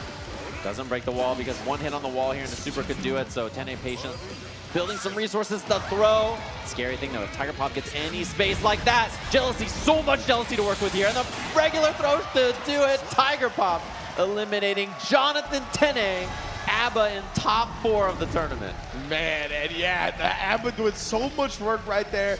The installs, it's so tough for somebody like a Jonathan Tenn style of player, right? Who is really good at calculating where their opponent likes to press buttons, catching on to the rhythm of their offense, and in general, being able to call out spaces in neutral. Doing that up against ABBA with that amount of speed, with that amount of forward hitbox maneuverability, it's just gonna be very tough to play his game. Yeah, and Tiger Pop, they were really smart about like FDing away and then finding 6P Rekka challenges on block to open things up when banner revolvers coming in and stuff like that. Get the knockdown on it, then you could build up so much meter, pop the jealousy, just good management of the resources in the game. Like not only using FD to find openings, but then using that to build jealousy off your situations, but then using that to, using your burst as a resource, burst into activate as well, and the far spaced out 5Hs. Then Jonathan had to give up space because the 5H was such a difficult thing to deal with. If you give up space to try to whip punish it, that means ABBA's full screen, and ABBA's like, oh cool, activate back here. I don't even have to do a button, I just raw install. So, recognizing those situations, very smart. Very, very well done from Tiger Pop, man. Gonna be in that loser semifinals. What an appearance and what a performance so far from him from group stage now into the top 8 as well. We're gonna see them later, of course. If you liking the way they're performing, then you can vote for them for PlayStation Player of the Day over at the link that you see below now. Of course, Jonathan Tenn bowing out of the tournament, had an amazing performance over the weekend as well, but Tiger Pop continuing to roll, and a whole lot of these players are showing out for this PlayStation Player of the Day. Yeah, and a good performance from NorCal FGC, obviously. Some 5th place gamers, both in Uni and this as well. We just saw back-to-back, so well played. 2 GB with his atrocity of a stick. Of course, that's got everybody talking on social media, smacking him like that. And then obviously the performance here from Tenn, 5th place in this bracket after starting in a winner's side, top 8. And we have another loser side match coming up next. Our 2 Japanese players in top 8 are going to be fighting up against each other. I saw them warming up this morning, obviously because they're in winner's side and loser's side pretty far away from each other. So they were like, well, unless you lose the Rang and then I win my match. There's no way we got to play. So here's the bracket, and obviously they're going to be fighting against each other here. And it could be the classic match. We could see Sin versus Soul or Kai versus Soul as the matchup here. Oh, indeed, man. Yeah, the classic or the son versus one of his dads. You know, that's always going to be a good one regardless. And, of course, Red Ditto and Rang already chilling in winners finals. Tiger Pop has advanced to that top 4 as well, waiting the winner of our next match. And, yeah, man, it's going to be a banger, to say the least, right here. Cherara in the building going up against Tatuma. 2 veterans of the game here. Both points finalists as well. Just overall had tremendous seasons to qualify into the Arc World Tour Finals, presented by PlayStation Tournaments, of course. So it's been a hell of a ride here. And you know, obviously, nobody wants to fight their countrymen, but when you get to the top 8, usually you got no choice left. Yeah, and a winner of this, of course, will be fighting Tiger Pop in top 4 of the bracket, which we just saw earlier. Yes, and I think, you know, if it's Soul again, right, obviously going to be happy to play ABBA, and might honestly be the case against Kai or Sin as well. So I think we might see more ABBA gameplay regardless in the next one. Hovering Sin, and I think that's going to be the lock-in. I saw them playing earlier downstairs, and I didn't think the Kai looked as strong in this matchup as the Sin, and I think generally I prefer to see Cherara on the Sin. Sin's really strong in this version of the game. 100%, and Cherara has very much looked comfortable on the Sin, right? Doing so much work yesterday in the group stages. We only saw the Kai appearance, I believe, 1 time.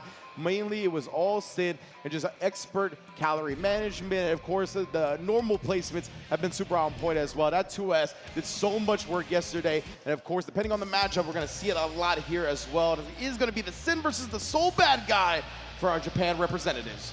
Yeah, an interesting matchup, of course. Obviously, I think if you look at this, the attacker is Soul here. His job is to approach it. Sin has so much control of mid-range options, so he kind of has to play passive, look for whip punishes. We saw the same thing earlier, though, with Mei, right? Tatuma had so many good whip punishes and so many different interactions, far slashes and 2S's and stuff like that, 6S's. And Sin, same way. Great far slash, great 2S. Elk and Beak are excellent tools in neutral to control space. He's a really difficult character to find control over. And his backdash is so excellent. He can escape from options, reset in the mid-range, and go back to swinging with those great tools. I want to see how he utilizes that backdash, right? Especially with the 6S from Soul. We're going to see that range. Both players looking to get in each other's faces early, though. Wake up close slash there from Cherara. Immediately gets counter hit. Now we got some opportunities there for Tatuma. What a hit confirm on that jump air dash back S into the Bandit. And of course, you see so many more wake up close S's nowadays, right? Because there's no more throwing the DPs. So they're definitely betting on the player, baiting out the DP. That time, Cherara recognized, right? You're not going to bait it out. I'll let it fly. And now we're riding to another stage.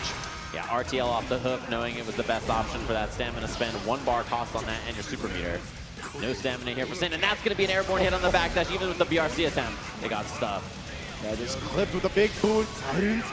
Right, the follow, of course, is going to be a massive advantage here. Very low on the calorie count for Sin as well.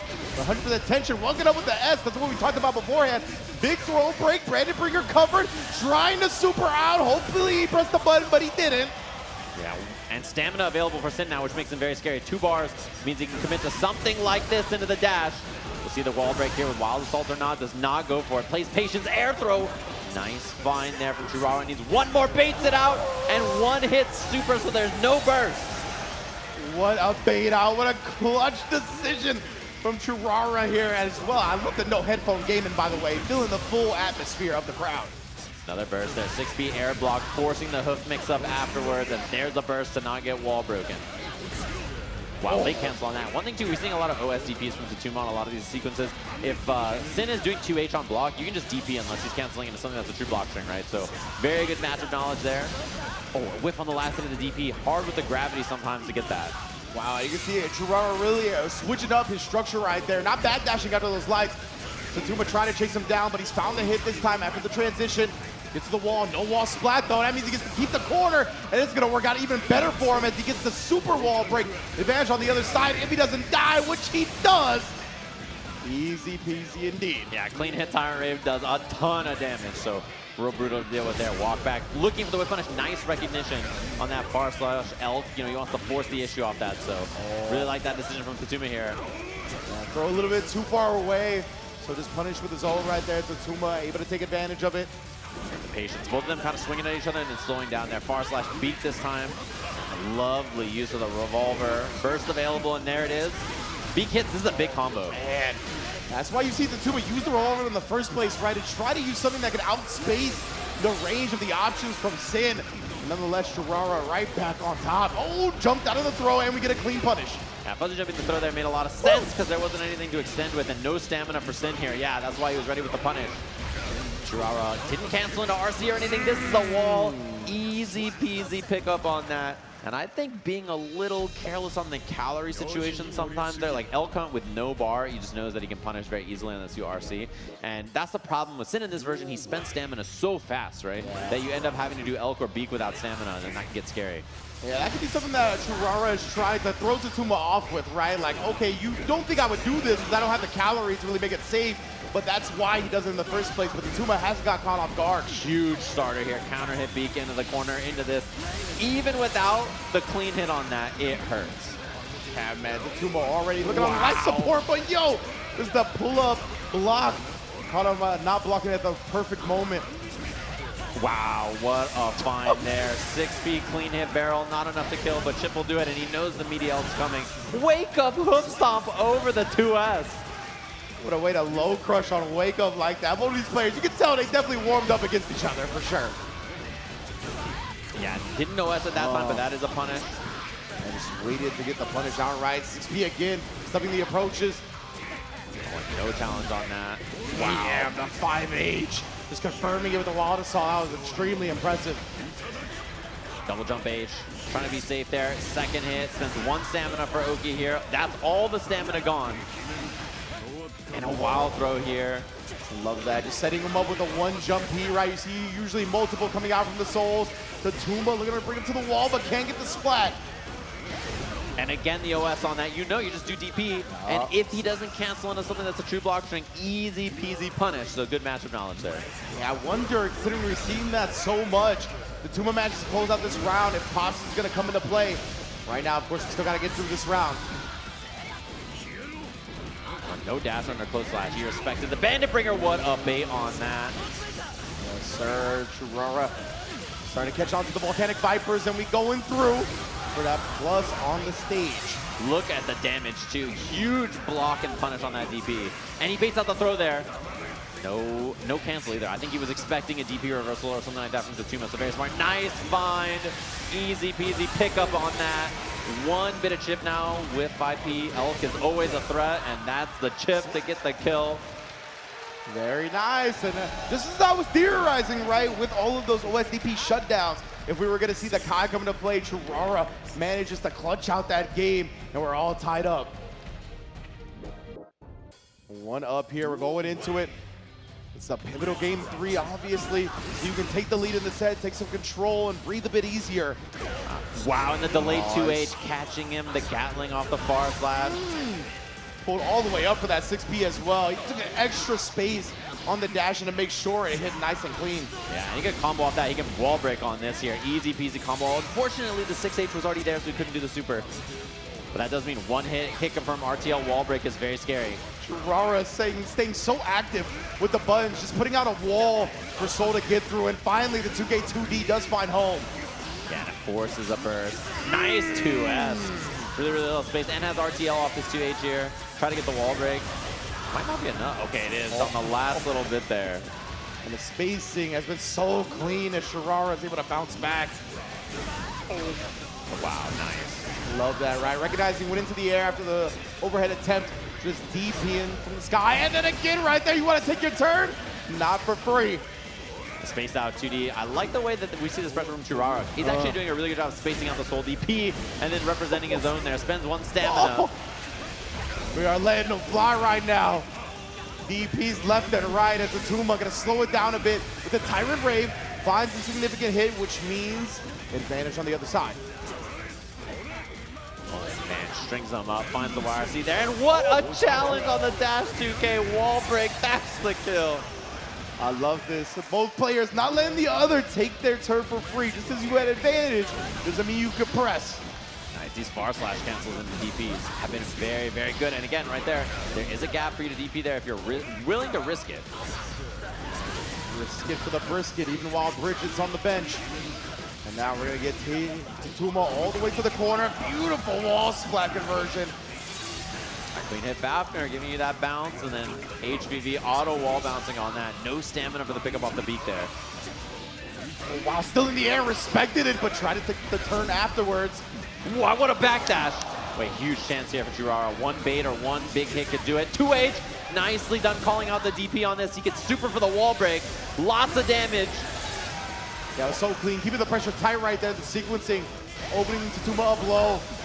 Nice bait. Looking for the deflect shield for the first time right there. And the fist bump from Cherara. I love the way he's been structuring his offense there. Even the 5P whiff on wall break, no elk, right? That time he put the brakes on it, trying to bait out a DP or something like that. Super clean stuff right here. Always love how expressive Cherara is after all the rounds as well. I appreciate the showmanship. Tatuma taking some time though, reviewing some notes perhaps, just centering himself because obviously back against the wall here, 2-1, you cannot afford another loss. Thumbs up, looks like we're good to go here. Lead in the set, and I love the way we've seen offensive changes from Cherara here so far. See if Tatuma adjusts a little bit as well. If he's giving him all that space and he's willing to respect the DPs from Soul, then I think it makes a lot of sense, but then he just lets it rip right away again. Yeah, both of these players, they're pretty liberal with the DPs. Not too many have been baited. Let's see how that plays out for the rest of the set. Bandit Bringer hit, didn't want to see the end of that. 2S again, Tatuma has cleaned it up heavily here in this round. Oh, and 2H gets away with it there into the cancel into Elf. Dagger pressure and dashes on that. Yeah, had to RC to keep the beak safe there, so it makes a lot of sense. And that could have been punishable too, very scary. 2S, no stamina again, so he's just got to hold space. And look at so many dash blocks from Tatuma this time, pulls up. Obviously no OTG off the wall throw. Wow, airborne hit, and he gets the throw. Bit of a scrappy scramble after that Bandit Revolver. That was sick. Air dash, saw his opponent dashing the other way. Bandit Revolver Yui, and then the RC to get the throw. So clean. Yeah, baits the DP there. He was looking for the follow-up, like a Gazelle or the second hit of the beak. But you can make it a true block string, or you can put a delay in it. It's up to you, the sim player. It's the freedom of choice. Yeah, there's the bait. Same thing we saw earlier. Double close slash, gonna be the wall splat on this. One stamina spent, which means he's really, really dangerous here with stuff like this. And yeah, does find the opportunity to DP through. One hit confirm again. Cherara set point. Yeah, see, Tatuma was thirsty, right? We saw in that last round where he was very successful. It was a lot of dash blocks. He was like trying baiting out buttons. He knew he had to make a comeback right there, so tried to dash a button, but since so good at stuffing that, the delayed Bandit Bringer to beat the throw was sick. I love the air movement there to try to bait something out. Ooh, BRC slow down, double jump, spends it, lands an IBs. Yeah. Unfortunately for him, was an air block IB. The DP does get baited this time. Air punish as well. Not gonna let Cherara cancel anything when he lands. Yeah, more than ready on that. Easy peasy. So the thing, Sin DP puts you in the air like that, so a lot of characters get close slash and like big confirms because of it. It can make your combo better or worse depending on your character and the situation and stuff like that. So. Yeah, a lot of these guys obviously gonna have all of their punishes locked and loaded, whether it be air or ground. We saw Tatuma taking full advantage. Oh, the delay on the 5H caught him flinching at the worst moment for Cherara. And huge damage on this. And burst wasn't available either to the Wild Assault, so pretty rough spot. Back throw, huge chance here. Wow, waited for the DP. Yeah, and just backdash after that. 5H safe on blocks, so you can just chill and wait it out. DP challenge. I'm just gonna follow it up with the OBS. Well, big tech throw and just waited afterwards. Figured Cherara was gonna want to keep the corner with that burst. So smart from Tatuma. Yeah, and just bursting immediately on Soul, countering far slash like that. One of those things a lot of people do, and Soul players, you know, they look for it. They know that that's something you're going to be looking for. Absolutely. Tatuma with some great calculations up until this point. Got him on set point, but of course, this is our final game. Cherara just leads his own round on the board. A beautiful whip punish again. This is what's been leading to success for Tatuma, right? The dash ups, the waits, the bait outs. Yeah, second hit, VV going to break the wall. The thing is, he's using his air movement to bait these buttons and swings from Cherara, and then just finding clean whip punishes. Straight up, it's been a great adjustment, honestly. YRC is successful here. Again, ready on that 2H to cancel the wild throw, and he's got meter. Could have spent something on it, but chip with the BR anyway. Cherara sent out of here, 5th place in this tournament, and a top 4 run potentially for Tatuma here. Man, incredible stuff from Tatuma right there, right? We saw Early on, Cherara was able to just put up a wall of normals, as Sin is very good at. That's kind of what we highlighted to start the set, right? But Tatuma started calculating that very effectively, whether it be the air movement, as you mentioned, to bait something out, whether it be the micro dashes and the blocks in the back dash to try to get some of the big commitment options out from Sin, and then whiff punishing them accordingly. And of course, we talked about Soul's whiff punishing game, probably the best it's ever been in Strive, so Tatuma making full advantage of that. Yeah, I mean, the thing is, too, is to make those whiffs happen and the fine clean stuff like that, it's difficult to do. Like, he covers so much space, and then his backdash resets him into a position that means he's hard to chase most of the time. You, like, try to commit big across the screen to catch him, and it's just, he's gone. It's so difficult. So, stuff like that, we saw where he, like, micro dashes in, crouch blocks, lets the 6P whiff over his head, gets the far slash whiff punish. Stuff like that takes a lot of experience and practice in the matchup, so. And you talked about them, right? Constantly going at it beforehand. I definitely think Tatuma got familiar with a whole lot of the rhythm coming from Cherara, of course. But let's take a look how top 8 is going to play out from here, right? We have arrived at top 4. It's going to be Red Ditto and Rang in our winners finals, Tatuma and Tiger Pop in our losers semis. But yes, the upper half of that bracket is what we are going to be handling next. Yeah, winners finals, USA versus Brazil. And then obviously we have the UK and Japan, 4 different places represented in our top 4 of this bracket. Should be a good one here. And both of them, you know, I think looking very strong in their group. Rang making it out of like a very scrappy group with a 2-on-2-on-2-on scenario. Lots of wild stuff happening. Red Ditto 3-0'd his group. 9-1 overall in set record, and then 3-0 earlier today. So his overall record since he's made it out of the LCQ, 12-1 in this bracket. What in the world? That is mind-blowing, considering I don't even know who the next closest person is, right? It's kind of wild to have that disparity that Red Ditto has been putting on display here. But of course, now he's got to go up against the Gold Lewis, and everything can change in an instant fighting this character. Yeah, I think Red Ditto has a lot of experience in this matchup. There's a lot of strong Gold Lewis players here. In the US, obviously, I'm sure a lot of people have seen Cherio or Fodios or Lolo as well, right? There's a lot of good Gold Lewis players in the region that people have played against and have experience against, and then obviously you fight them in all the online brackets that Red Ditto plays in all the time. But Ram Gold Lewis is very scary, I think, for Ram. A lot of, like, you know, when you get offense going, it can be pretty scary for Gold Lewis, but like I think the reward and scary parts about Ram's kit, very, very, very dangerous for her once she gets on defense against this character.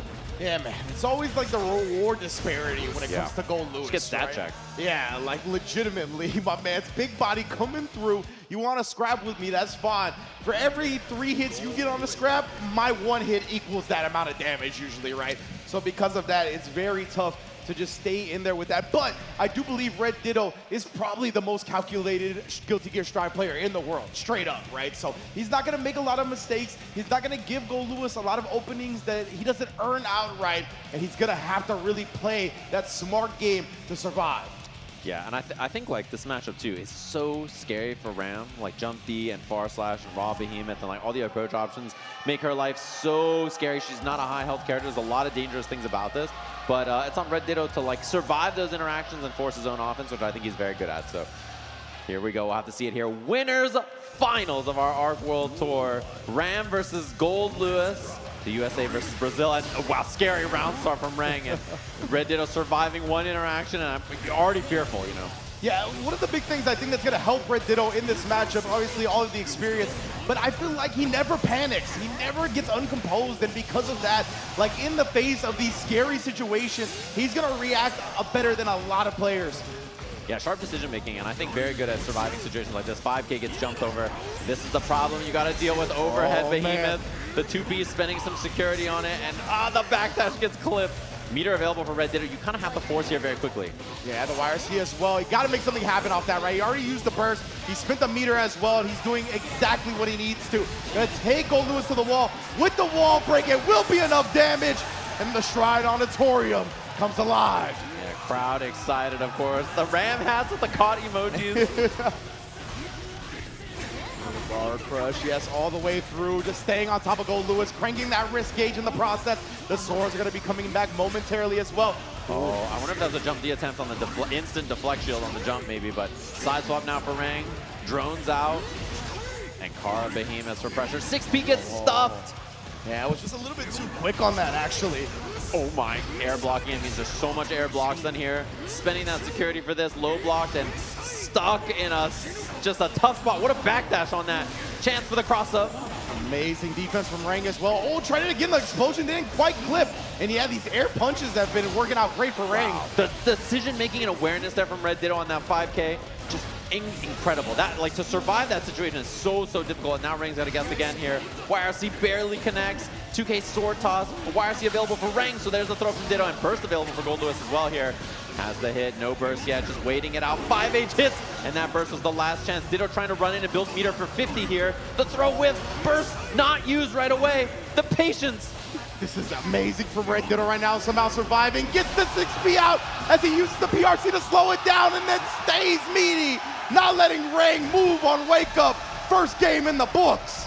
Everybody else dies in so many of those interactions there. Like, the fact that Red Ditto survives that is just like a testament to like the understanding of that scenario, but like the experience to capitalize on it, right? Absolutely. It's really difficult spot to survive in. Like, has no business winning that round. It really feels like Red Ditto's processing speed is unmatched, right? His ability to recognize scramble situations, make the optimal decision.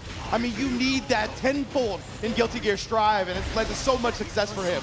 Oh, love that offensive sequencing. And Rang doing a pretty good job surviving most of the offense so far. Has had some really clutch blocks on a lot of things, but this character, you know, just puts you in so many interactions that you have to deal with. As you see that PRC there, late active frames on the 2D hitting, and mix again, like Rang, you know, block 2, 3, 4 interactions and gets hit by the 5th and gets hit by the 7th. Like, so many things have to add up for you to win these interactions. So. Yeah, and Red Ditto didn't get caught. Going with an overcommitted mid-move as well on the PRC Super, and again, shutting down the air approaches. He's been so consistent with that. Wall break 5H, 60% on that almost. Now just chilling, finds the 5K. 6H, sword toss into the corner, cross up. My God, and look how quick he recognized that the dust would whip and then makes that out of it, right? The cross up, incredible play again. Oh, has 50 on this, so string up and burst is the only way out of this if you get hit. So very scary here for Rang in the throw. OTG for the kill. Red Ditto, brother, off to the races like that. A 2-0 in winners finals already. This guy's a beast. I mean, just absolutely unstoppable. LCQ champ. LCQ champ, Soul Cal's own, Hoop Squad's own. Red Ditto is out here, 1 game away from grand finals. Sword toss, mixing, just goes for empty jump, close slash, 1-hit wreck. A great challenge there from Rang. Chance now, and a burst forced off. She does not build burst fast in this matchup, so that burst is very pivotal. This round needs to last a while, otherwise it's gonna get scary. 100% here, you know Rang, this is where he's gonna be his most dangerous. Cannot afford to drop any more games. Back against the wall, a corner animal at this point. Wow, beautiful whip punish. And those 5K staggers to catch Gold Lewis out of jump startup frames, or just beat something in the mid-range. That's gonna be easy peasy wall break on this. Sprinkling all the options, Red Ditto finding the dust. Wow. Perfectly outspacing the air behemoth typhoon. My lord. Not quite the kill, but 1 gets away, and Rang has 50 to send it here. BRC is forward, finds a huge 6P, and the combo on this could be enough to kill. Not quite. The OTG misses, and that punishes the extended hurt box. Set point to Red Ditto. How is this man so ready and so smart? Red Ditto, are you kidding me? Oh my. Knowing the OTG whiff, like, yeah. Yeah, like what? The Fortunato being fast enough to punish, this dude is on another level. Deflect shield whip punish again. Beautiful decision making. And we're going wall to wall on this just like that. 50 available, doesn't get the close slash. Looking for the whip punish again, not in time. So gonna be the pickup super for the wall break. 1 interaction away from 3-0ing in winners finals. Red Ditto, he's trying to prove he's a different breed right now. Guard crushed up, gets the high as well, has built the meter. That means Red Ditto is not quite yet in grand finals. Let's see. 1 hit away. Rang with the burst. Sword toss available. And the whip punish clears the deal. Red Ditto 12-1 now. Cleaning things up. Winner side grand finals. And who is going to stop this guy? Not to correct you, Sajab, but it's 15-1 now. Can you believe that? 12-1 coming into winners finals. 15-1 afterwards. This dude is on a roll of a lifetime. Man, who is going to stop him? 1 up in the air, knows he needs 1 more set. Like, Rang looks so strong in all the sets we saw today, and then just that happens. To do someone at that level, like, It's unbelievable, especially because in that matchup, I think it could be very easy for things to go bad for Ram really quickly. Like, she has a lot of mid-range options, but Gold Lewis can just force with jump D, like far slash, behemoths, just make her life very uncomfortable. On defense, his decision-making was incredibly sound to survive all those interactions. Like, it's so easy, right, to get lost in the lights, to start panicking up against Gold Lewis, to just start scrambling. Go with your security blankets, the things that you always rely on, especially as Guilty Gear players, right? Whether it's mash throw, whether it's YRC, whether it's mash on burst, all these things we saw multiple times where it could have meant death, and he held back, knowing that Ring would try to bait something out like that. Staying that composed, I mean, it is an incredible talent, and Red Ditto on full display here at the Arc World Tour Finals.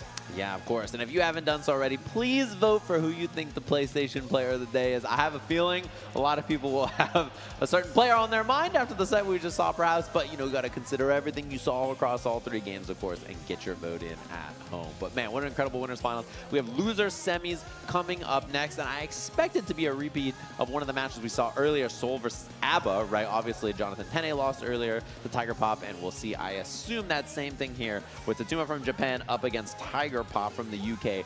Probably going to be rocking ABBA as it worked out in that game set earlier, so I expect to see the same thing here. If not, we could always see the swap back to the Happy Chaos maybe later on, but otherwise has looked really, really solid on this character all day. Yeah, I'm looking forward to this one a lot, right? Because both of these players have shown, the ABBA cosplayers in the crowd. Let's go. Pop it off. I need one of those. I need one of those key in my head type joints, Yeah, the key hats. Yeah, definitely through get the my head. mind right. But yeah, I'm really looking forward to this one just because both of these players have shown immaculate adjustments in the ground game, right? Using the high speed of both of their characters to bait out buttons, bait out whiffs, and just in general, take control of the neutral that way. So I'm very interested in seeing who commits early, who wants to get in each other's face, who's willing to make those dashes, and who's trying to play back a little bit. Obviously, Tiger Pop is a little bit more dependent because of the install. Tatuma's going to have the freedom to do so off jump, but nonetheless, he might not want to take that and try to observe a little bit before fully committing. Yeah, and Tiger Pop's so smart about managing resources, RPSing effectively once you have offense on stuff like 236K and just hopping over and then mashing or blocking or IBFDing or whatever the options are going to be afterwards. And just doing a good job of F-ing Soul away, forcing BR as a response, 6-ping that, getting your chance with Rekka into resources, and all kinds of just very smart, sound decision-making in general about how to open up and then get things going with this character. She's very feast or famine, so when she's cooking, it's really hard to stop. 100%, whole Michelin star meal, 5-course, when she's got the install going with a bunch of meter as well. Gonna look to force the issue, of course, into Tatuma. Gonna be looking to put a stop to that, reviewing the notes as we've seen before. And I'm interested also in the DP frequency.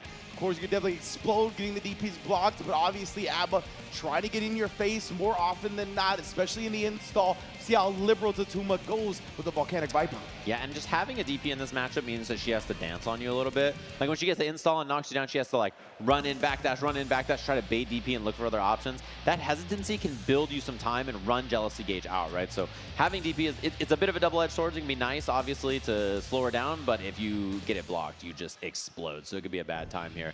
Loser semis here. 2 very strong players, and we'll see how this goes. Here's the 5K works round start. Hops in. 2K challenge immediately from Tatuma on block. Love it. The key always looks pissed when Abba's getting hit. For my favorite parts, but already he's looking pissed a whole lot in this round. That's why Tiger Pop gonna pop the burst. And Wow. as mentioned before. Low profile, but Donzai doesn't care. Key grab. She uninstalled there, and it's gonna be an RC, and it was gonna be another key grab or Rekka knockdown to build some more gauge there. What a whip punish. And you see the backdash right beforehand too, really baiting Tiger Pop into the 6K. Nicely blocked with a wild throw afterwards. Tatuma needs one more. Big gamble on that. It's going to be resources here as well. And no DP challenge just yet. Hops in. 5K afterwards. Looking to bait something with the air movement. Nicely blocked. One install activation could be so scary. Trying to bait the DP. Installs up. That was such a late 6K. That was perfectly timed to get to Tatuma, and we stab up. Double Donzai. One hit on the wall break. Not quite far enough, but pulls up for the overhead. And again, yeah, when all you need is that one hit as well. I mean, the overhead is so potent, even more than usual. There you go, Tatuma has found himself in a similar position as round 1. We already got the corner, trying to bait something out, but good discipline from Tiger Pop. Yeah, a little fuzzy jump action there. 2H, wild assault, installed other side, and a bounce on that means full combo into wall break or not was the guess. Nicely blocked in the overhead, the YRC afterwards, and the super for the wall break here.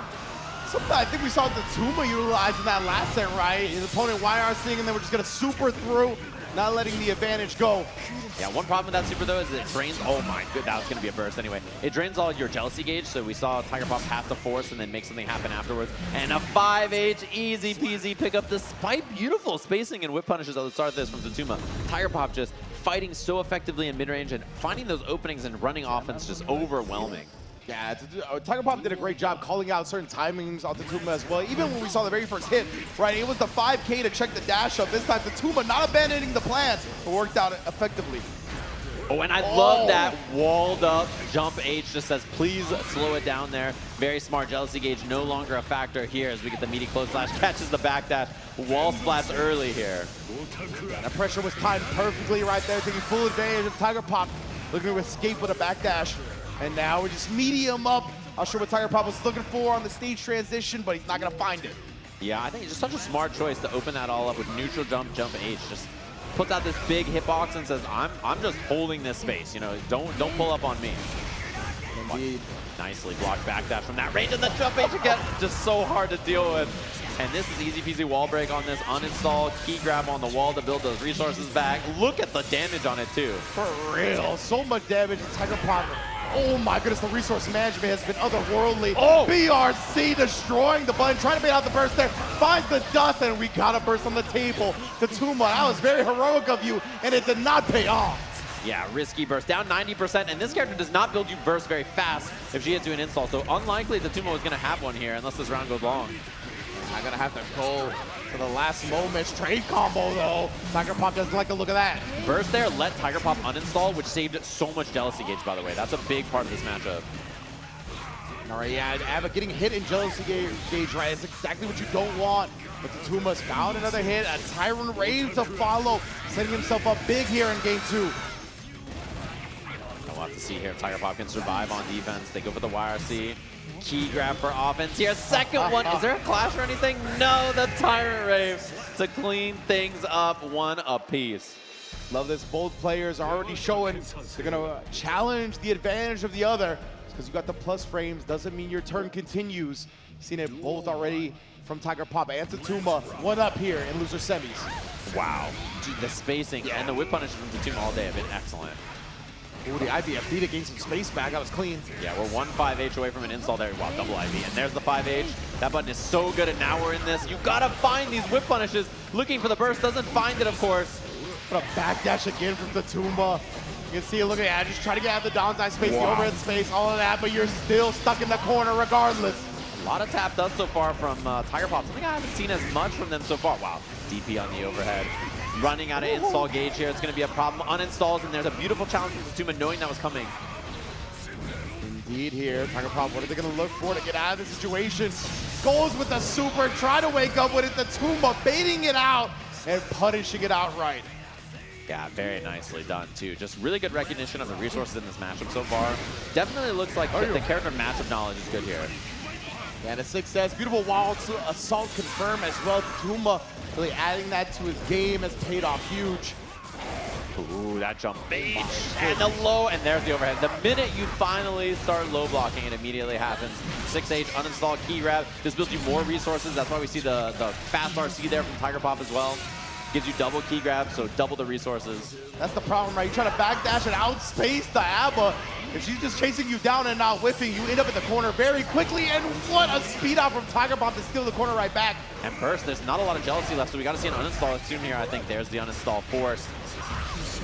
Wild assault, jump D, air, key grab as well. 2S, but it went the wrong way there. And now huge chance. Wait, very winnable round suddenly. Oh my, indeed. Especially when it starts out with that counter hit for S. Titans. Brave to follow.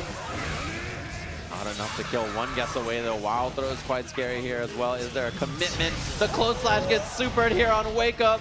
Not enough to kill, but Jealousy risks the DP. Oh, one guess for the round. The gold burst hits. God, oh, trying to hesitate right there and make something out. Avoids the throw and punishes Tatuma. Able to take a lead in our loser semis.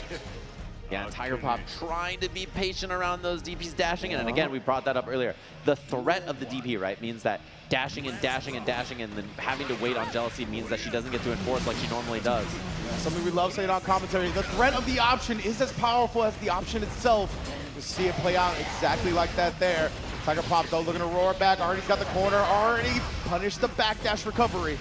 Yeah, and Donside not giving as much wall stick time there, so we just see the wall break immediately after. Overhead block. Fuzzy afterwards going to be uninstall. Burst blocked because the uninstall froze the screen. Oh, man. Tiger Pop. That was a devilish structure, my man. Yeah, and try to approach with the air options. Not the best when you're not in Jealousy, so Tatuma ready for it. Oh, dashing in and then just catches a 2K. That's Fafner -3, right? So Tiger Pop just tried to dash in and take their turn, but Tatuma challenging with a 2K. Oh, Rekka time doesn't make it in, but almost has enough gauge for Jealousy now. Wow. Ooh, and then just floating over, seeing that she was reaching, doing some teaching. Tatuma, oh, and again, this time the micro dash 5K instead. Beautiful adjustment from Tiger Pop after the Fafnir. Double Rekka builds you so much meter, by the way, which is what we're seeing here. Fuzzy stuff, backdash BRC, DPs, wild throws after, and the bandit revolver. That's the round set point now. Can't blame you, bro. I'm lost in the sauce after that one. Tatuma here, 1 round away from getting into losers finals, and that top 3 presence secured. But Tiger Pop looking to not go quietly into the night. Already counter hit after counter hit in this round. Yeah, this builds a ton of meter, gives you hard knockdown and Jealousy, and you get the mix after jump key Fuzzy. The deflect shield just to not see any mix. Makes a lot of sense. Late PRC there. Dust whiffs. Jealousy's about to run out here. Got to be the uninstall or it's no bar here, but Tiger Pop just needs 1. Yeah, and a beautiful 2S counter poke. Tatuma's 2S placements, all top 8 have been A1. Once again, now the pressure in the corner with no Jealousy. The delayed bandit bringer. Oh, backdash. And the dash in 2P gets the Rekka. Has enough for that, and the tap does. Could be the kill on the key grab. Not enough. The Donsai gets goal bursted. Oh my goodness. Opens the door. Knock, knock. There is FD though. Oh, the FD, you're going to give me your meteor or your life. Oh, and a beautiful backdash to bait out the Volcanic Viper. Tiger Pop stays alive. And that dancing to bait the DP is the exact thing we saw in that other game and then finds it here. So Tiger Pop tying up the set, 2 apiece. Final game between these two. You had to know, right? When you're forced in a situation like that where you have to FD constantly or you're going to get chipped out, the DP is coming sooner or later. Runs up looking for the 2H, tries to find the 2S as well. 2H looking low. That's such an important thing to represent because the overhead is so good. You have to have these low options on deck. Another beautiful 2S counter poke. Oh, and a clean hit Fafnir. A jump D after for the wall break. No resources here for Tiger Pop on that Jealousy gauge. Rekka's going to build a bit and the key grab does as well. Oh, and again, Tatuma outspacing these box strings. They're going to take the corner for himself with the wild throw, and you already know the wall splat to follow. Give me that wall break for the positive. Yeah, immediate here. Very tough spot here. Wow, finds a low 2K key grab. I mean, overhead whiffs, Donsai launches. Key grab to uninstall on the wall, and then you get to build the resources back. Full Jealousy. This could get ugly so fast here.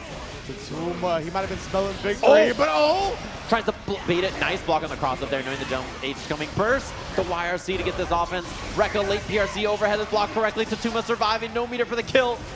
And Tiger Pop really bet so much on that last sequence. Wow, gets the hit. Even despite going all in here, still has a big chance at taking this dub. Oh, the deflect shield barely works. It whiffs on the other side, not enough to kill until the RC. Tatuma staying alive. The forward S, or excuse me, the S forward momentum, getting him out of the corner right there, allowing for the punish on the jump on the other side. So fortunate. Oh, this is big. Wall break opportunity plus building resources here.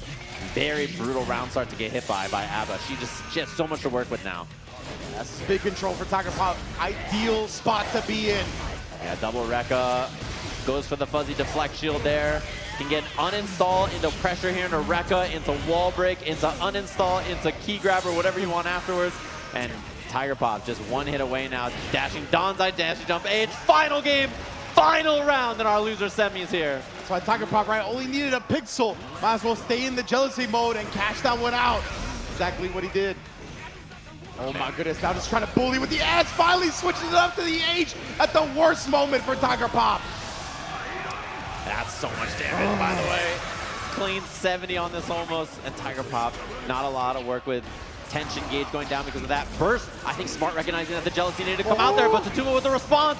Vortex to the wall, not enough quite yet. Jealousy dwindling here as well. Tiger Pop Tough decision if you uninstall or not here. Runs in, uninstall. Still has to block because of that wall. So what a block on the dust and gets the punish off of it. This could be the beginning. Abba jump blocks it. That's a punish. With chance here, uninstall, and the wake up TP gets the job done. Tatuma, top 3 of the bracket, eliminating Tiger Pop.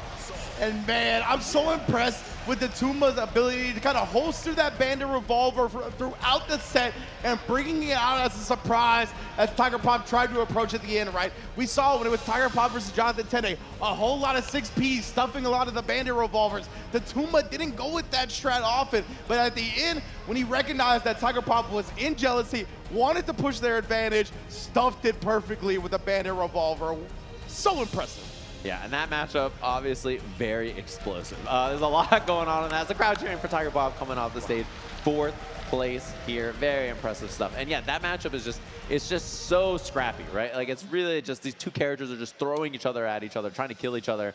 And it's a scrap. It's fun to watch because of that. And Abba's such an interesting character, I think, to watch. And very tough to pilot at a high level when things go wrong. Like, if you're in jealousy and you're hitting your opponent, awesome. But when you're not, that's the hard part about the character, and I think Tiger Pop plays that very well. 100%. That's what you need as an ABBA player, right? That's where it really makes the difference. Your defensive style, when you're outside of jealousy, and Tiger Pop, one of the best in the world at doing that. So amazing loser semis. We've arrived at our top 3, but before that, I need a breather. I hope everybody at home needs a breather. We're gonna take one and be back to conclude the ARC World Tour Finals presented by PlayStation Tournaments.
My name is Phantom. Threaten this town, and I'll show no mercy. Now's your chance to surrender!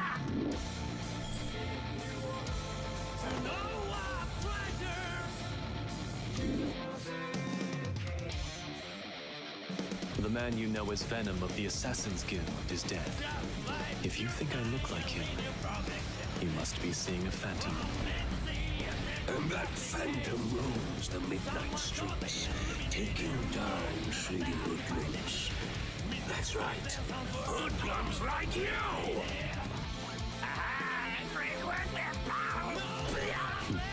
Leave it to me. Victory! Not an hour! home turf, you busty pathetic loser! To defend, that's all. Much easier said than done. No need to hold back. I'm a professional. Phantom here's gonna whoop your puny butt.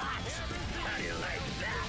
The memory of my second birthplace is forever etched on my soul, never to fade. I'm not so ungrateful as to forget. I will show you my all. Good luck! That is bullshit blazing, still my heart is blazing. If I lose my wings, I don't need a new world under you. Can't feel a thing, we already know the smell of the game. Remember you.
And welcome back, everybody, to the Arc World Tour Finals presented by PlayStation Tournaments. And man, it has been a hell of a show, starting the top of the morning with Under Night, following it with the Gray and Blue Fantasy Versus, and now finally we've arrived at Losers Finals of Guilty Gear Strive. Myself, Ridge, along with Sajam. It's been a great one so far. Yeah, tons of great matches all day long. I've been watching and enjoying everything, and excited to see the last two sets of the tournament that we're going to be having so far in this. And all three of these games super fun to watch. Recommend all of them. They're all fun to play, all cool to check out. I was just saying to Abonik earlier that Grand Blue's one of my favorite popcorn games. Like, I love watching. I could just sit there and be a spectator in that game. It was super fun to watch this weekend, and just some interesting nail-biting sets in there as we get into our top three of this game with two pretty young competitors, and Tatuma, the legend, the old school vet on the other side at 35, creeping up there when there's a bunch of 20-year-olds in this bracket who are cooking. So we'll see if he's going to hold it down after that intense set with Tiger Pop, obviously. Rang off that loss to Red Ditto. And, you know, to his credit, I think he's played great all day, but Ditto has looked kind of unworldly in every single set that we've seen so far. 100%, and we're gonna get to Ditto in a little while. Of course, already at the Grand Finals winner's side, but we gotta see who his opponent is gonna be. Now, both of these players, as Sage had mentioned, have been incredibly impressive, right? Ring had a tremendous showing, an extremely tough group to make it out of, as they all were. But still, even after that, able to take down winner semis very convincingly. Ran into Ditto and it looked different. Tatuma as well. He's gonna have a chance here to bring it back and get into Grand Finals himself. Done a tremendous job. We've seen adjusting from opponent. Right. The game plan has been very much tailored specifically against the character and the matchup that he's playing. And obviously that's what you gotta do in fighting games, but he's been having a different level of success with it so far. And the problem both of them have had all tournament is Ditto, right? Tatuma obviously in groups lost to Red Ditto and is out in losers because of it, and then Rang just lost to Ditto right there after making it out. So it's the problem that both of them have run into and had to deal with, and we'll see which one gets a second chance after this. This matchup historically been pretty bad for Soul. I think there hasn't been a lot of versions of the game where he fights this matchup very well. Mostly because the mid-range is so difficult for him to deal with. Spaced out behemoths, despite having a DP, you know, it doesn't really matter when Gold Lewis has pressure on you. Very, very difficult to get anything going against this character. The mid-range is very favorable for him as well. I think Gold Lewis, Far Slash, and Jump D, and 2K, and 5K, all really tough to deal with. Absolutely, yeah. Tatuma has really made his top 8 living off maneuvering around that mid-range, baiting his opponent's options out, punishing them well, and he's gonna have to do that exactly again, and even to a different extent, another level of extent up against Gold Lewis. Unfortunate that the close lat hit airborne there and didn't quite get the scoop backwards, but Jump Age rising all the way to the corner here. Vortex confirm and not trying to see it. There's no security for drone either. Nice whiff punish. And again, already showing off, right? That's exactly what we're looking for from Tatuma. The movement to bait out the big options, even the Behemoth Typhoons, and his reactions have been so good to get in and punish in time. And the rising Jump Age has proven effective so far. Baited out the super.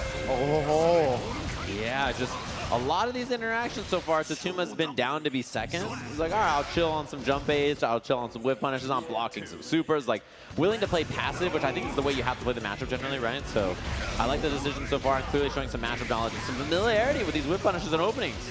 Yeah, when it looked different. Tatuma as well. He's gonna have a chance here to bring it back and get into Grand Finals himself. Done a tremendous job. We've seen adjusting from opponent. Right. The game plan has been very much tailored specifically against the character and the matchup that he's playing. And obviously that's what you gotta do in fighting games, but he's been having a different level of success with it so far. And the problem both of them have had all tournament is Ditto, right? Tatuma obviously in groups lost to Red Ditto and is out in losers because of it, and then Rang just lost to Ditto right there after making it out. So it's the problem that both of them have run into and had to deal with, and we'll see which one gets a second chance after this. This matchup historically been pretty bad for Soul. I think there hasn't been a lot of versions of the game where he fights this matchup very well. Mostly because the mid-range is so difficult for him to deal with. Spaced out behemoths, despite having a DP, you know, it doesn't really matter when Gold Lewis has pressure on you. Very, very difficult to get anything going against this character. The mid-range is very favorable for him as well. I think Gold Lewis, Far Slash, and Jump D, and 2K, and 5K, all really tough to deal with. Absolutely, yeah. Tatuma has really made his top 8 living off maneuvering around that mid-range, baiting his opponent's options out, punishing them well, and he's gonna have to do that exactly again, and even to a different extent, another level of extent up against Gold Lewis. Unfortunate that the close lat hit airborne there and didn't quite get the scoop backwards, but Jump Age rising all the way to the corner here. Vortex confirm and not trying to see it. There's no security for drone either. Nice whiff punish. And again, already showing off, right? That's exactly what we're looking for from Tatuma. The movement to bait out the big options, even the Behemoth Typhoons, and his reactions have been so good to get in and punish in time. And the rising Jump Age has proven effective so far. Baited out the super. Yeah, just a lot of these interactions so far, Tatuma's been down to be second. He's like, all right, I'll chill on some Jump Age, I'll chill on some whip punishes, I'm blocking some supers, like willing to play passive, which I think is the way you have to play the matchup generally, right? So I like the decision so far, and clearly showing some matchup knowledge and some familiarity with these whip punishes and openings. Yeah, it's just so dangerous to get caught trying to like beat your opponent to the button when it's Gold Lewis as Soul bad guy. So what a tremendous start for Tatuma, and he switched up in the second round, right? Really pushing the advantage. Wild Assault again to stay close quarters combat. I saw a little bit of an eye roll from Rang on the wall break. I think he's like, all right, I'll slow it down a bit and trying to be a little bit more passive. BRC missed the behemoth there and got the 2H. You can't get caught looking past your opponent, right, if you're Rang. Obviously, you want the run back with Red Ditto. He's the one that defeated you in Winners Finals, but Tatuma is the opponent in front of you now. 6 speed looks perfect there, and now pressure on the drone. Waits to see if there's a DP. Nothing comes out. Guard crush, fuzzy afterwards. One more guess here. Safe jump. Gets a 2H into the behemoth. YRC trying to catch him throw teching right there with a dash up. Autosonic again to force the issue. Oh, speaking of which, dash up, baits out the throw with a jump D. Rang firing back. Yeah, I like the combo routing too. Could have got a little bit after that as well. So pretty safe given that the gravity on the jump D scales the close latch 2H a bit. We're looking for 5Ks a little bit more. 5K good into 2S and some other options that Soul might represent in the mid-range, like 2D and stuff. Wow. Ooh, see how patient he was, right? Found his sweet spot in the spacing and just waited to see what Ring was going to do. Responded with a 6P, and now we're rolling in the corner. Oh, bad spot to deal with. Oh, man. Deflect shield situation here, gotta guess. Correct on that, but still gets mixed with the wild throw. Chance now, front throw, full security drone. That's huge. Block, stun forever at this point. Oh my God. He got caught pressing a button. The life is melting away so quickly. Oh, slight mishap in the corner there. Could have been a super and maybe even the kill, honestly, and he lets it rip. Did he recover? On that, the 2K gets punished. Did not recover at all. And man, Rang, it really switched up. You noticed that eye roll here on our program, and it really felt like he had completely changed his mindset, how he approached the match from there. Really just kind of hit the gamer lean, right? Like, I got to lock in and go forward with this one. Yeah, I mean, I can see the player cams up here, so I got to see it. When he eye rolled, you could tell that he was like, okay, all right, I need to change it up. And you saw that in his gameplay just immediately got very different about how he's approaching things, and I like it a lot. I can't believe that 6S managed to stuff the satellite in time. Such great space on that, covering his whiff throw. You already know. Yeah, strings him up again, takes the front throw. Nothing risky so far. The Fafnir stringing him up with a 5P afterwards, and Rang just playing very passive, not swinging. Yeah, absolutely. Yeah, Tatuma matching him with that passive style, but man, he was still in range of the behemoth. Was expecting the quick one to come out. Oh my God. So much meter lost. He didn't get wrist gauge cranked because of it. Now he's out of resources. Wrist gauge is cranked. Escape. Oh no, that's a punish. Yeah, coming to the bandit bringer right there with no meter. Oh my, goes low twice in a row. Tatuma with a chance here. Overhead behemoth spaced out, 2S trade.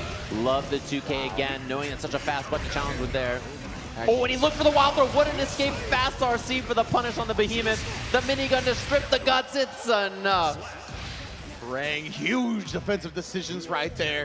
Of course, that minigun buff, baby, it's always a good look when you got security meter underneath you. Yeah, and oh, what a find there. Beautiful stuff into the corner for the wall break. With the buff to Behemoth being able to be canceled by security gauge, the 624 Behemoth is a lot better in neutral because of the cancel options off it. What a find there from Tatuma. Yeah, the 5K anti-air. It's a relic of the past, honestly, but right there, great job to stuff the cross up. Uh-oh. Drop. Chance. Oh, and he gets the back throw. Should be an easy peasy kill here with the 6H afterwards. Yeah, I think he was looking to bait out something right there. Maybe thought that he would use the Volcanic Viper to not only stuff the pressure, but also dodge the satellite. Tatuma holstering it. Nice quick punish. And he bursts at the end of the combo, not wanting to give away the positive bonus for free. Indeed, and now just keeping his space back, not wanting to deal with the pressure while the drone's out. Love the jab from Rang right there. Yeah, it's really good for catching those kinds of approach attempts. This 5B is huge. It just mostly doesn't work on standing characters, right, or crouching characters. So you want to use it as an anti-air option. As he gets strung up in the corner here, going to take the immediate wall break. Yeah, he's going to get the positive bonus on his side right now. Too much damage, but still, obviously, this is a good look for Tatuma, man. A good snowball to a victory, but we got to wake up overdrive once again. Man, that kind of commitment is so scary. Wild Assault hits. Tatuma on a lot of resources, gets mixed by the drone. And he doesn't have any security gauge for the next reset. Cross up Behemoth, the fast RC, and that should be the kill. Rang just clawing back in these rounds. And once again, it's that reward disparity when it comes to playing up against the Gold Lewis, right? It feels like the hits, the amount of them have been even, but Rang so good at cashing out, and Gold Lewis is the character, that's what he specializes in, has managed to just inch forward in this set and take a lead. His mix is so good, man. Like a ridiculous mix, my goodness, He has like so many opportunities where it could be safe jump, same side cross up, or cross up Behemoth. And then afterwards, it's overhead or low Behemoths as well. So it's just so much to deal with. Oh, the clash! Tatuma tried to do something after, just gets stuffed by the Behemoth cancel. That is like an ancient Behemoth technique. The 268 Behemoth in the air to beat 6B. And the Clash Cancel Air DP, both ready for it though. So clean. Wow, snuck into the corner. Tatuma's ready, but no. Rang is shutting down all these DP attempts.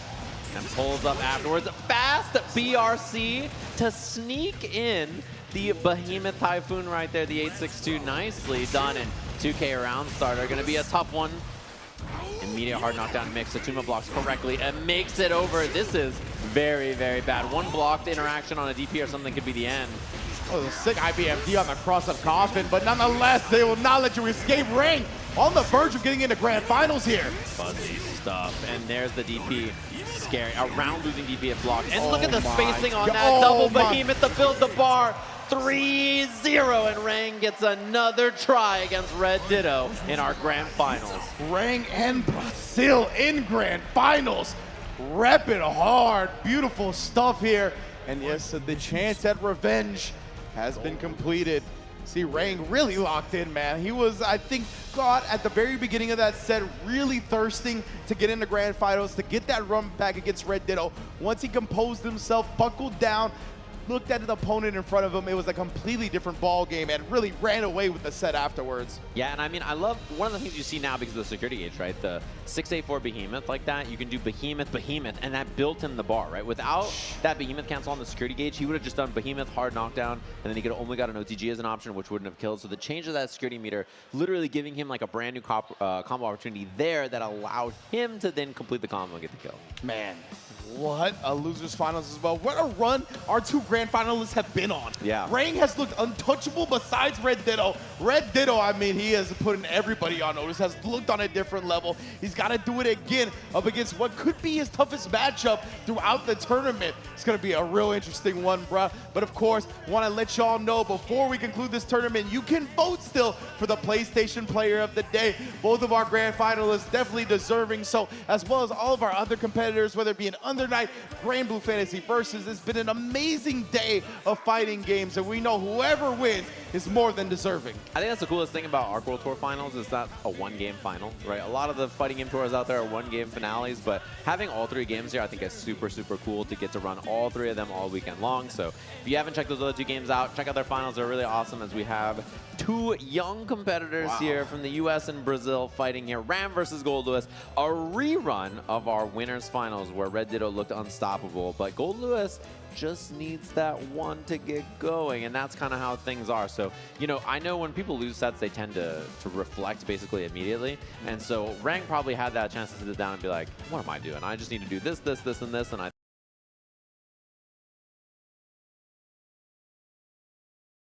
Finals, let's get it poppin'! And Patience at Roundstar finds a whip punish on that over cancel air DP, both cancel air DP, both Player of the Day. Both of our grand finalists definitely deserving so, as well as all of our other competitors, whether it be an Undernight, Grand Blue Fantasy Versus. It's been an amazing day of fighting games, and we know whoever wins is more than deserving. I think that's the coolest thing about Arc World Tour finals is that a one-game final, right? A lot of the fighting game tours out there are one-game finales, but having all three games here I think is super, super cool to get to run all three of them all weekend long. So if you haven't checked those other two games out, check out their finals. They're really awesome as we have two young competitors here from the US and Brazil fighting here. Ram versus Gold Lewis, a rerun of our winners finals where Red Ditto looked unstoppable, but Gold Lewis just needs that one to get going, and that's kind of how things are. So, you know, I know when people lose sets, they tend to reflect basically immediately, and so Rang probably had that chance to sit down and be like, what am I doing? I just need to do this, this, this, and this, and I think I'll be good to go. And we'll see if that same level of reflection is there for Red Ditto and he can match that pace. Yeah, I think that's extremely accurate. Even when we saw Rang up against Tatuma, like the beginning of the game, it really felt like he got caught looking past it. Like he was still thinking about that Red Ditto set. So you know he's thirsting for this run back, and obviously he wants to implement some type of alternate strategies. He's gonna have ideas to take down Red Ditto, but Red Ditto, man, it just feels like so much of his game plan, so much of what he does is foolproof. We're gonna find out here as Rang once again taken to the stage to go up against the grand finalists on the winner's side in Red Ditto, and obviously Red Ditto has the home crowd advantage as well. Yeah, and he is a force to be reckoned with no matter what. I think not able to travel as much because, you know, he's in college and money is spent on Chipotle as the crowd gets hyped for Red Ditto on the stage. So, you know, he's been spending all that money on Chipotle and textbooks and hasn't been able to travel around as much as everybody else, but I hope he gets an opportunity next year. If somebody doesn't send him anywhere, I'll send him somewhere. That's what I'm saying, bro. He'll be the first Chipotle's angel. You know, I put out a tweet about sending some players around, and I was like, if no one picks him up, he'll be a Chipotle's angel. I'm sending him everywhere to get him qualified for next year's Arc World Tour. That makes you Mr. Chipotle? Yeah, that's happening. It's my over. man, Sage, Mr. Chipotle. Let's get it popping, though. Of course, well, these players going to take some time, make sure everything is prim and proper before getting into this grand finals. That means we got the hand warmers, the button checks, and all that. Make sure it's in good space. Man, goodness gracious, man. It's been an incredible journey throughout all of the Arc World Tour finals presented by PlayStation Tournaments. As we said, both of our tournaments previously already in the books. We got the dap up as well, which means I think we're going to get into it here shortly. The Eagle is flying. We'll find out if it's going to land.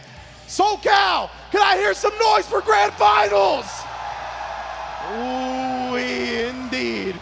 You know that noise is not only for Stride, but for their favorite son, Red Ditto, who's in grand finals. Let's get it popping. And Patience at Roundstar finds a whip punish on that overhead behemoth and knocked down early. Red Ditto, this is where he's really thrived. He's not gotten opened up in mid-range. Oh, Minigun's a new idea in this matchup immediately, but not been opened up in mid-range and then really found good whip punishes, and his offense has looked excellent. And look at this man, Rang. Yeah, you can tell he's really trying to figure it out here, which is causing some hesitation, and that's one of the best parts about Red Ditto's game. This feels like he knows every situation so well. There's no hesitation. There's no second guessing. There's just in-your-face action. One round already on the board with a perfect. One whip punish at the round start, and immediately after that, it was all clean gameplay. Even got the burst on block, and oh man, look at this. Just immediate wall break scenario already. Red Ditto, all kinds of offense. The gameplay has been so clean and effective so far. My man is leaving this setup spotless with how clean he's playing, but finally Rain getting a knockdown, and of course the same side. What's it gonna be this time? Again, that was disgusting. Yeah, there's the burst. Wild Assault in, and I like the RC to keep the advantage here. Super on Wake Up, and we'll see if it's gonna be a side swap into the corner here. The wall break is incoming. Oh my Is it enough to kill? It might just be, and game one going to Red Ditto just like that. Yeah, the Morto Bato, an extremely fast super. You can't safe jump that one the way you can safe jump some other slower startup supers. And man, that is huge for Ditto, already off to a game one advantage. Yeah, and a lot of prize money here for first place to travel next year, so we'll have to see. Red Ditto can try to clean that up. Game one looking so good for him so far. Not being opened up in neutral very often by this character either, which is very difficult to do. I think he's so scary to deal with in so many different interactions. Blocks it, checks it, use the Wild Assault, jump H, sword toss now the threat here. You got to block out correctly. And Rang dealing with it so far so well, but the mix empty low.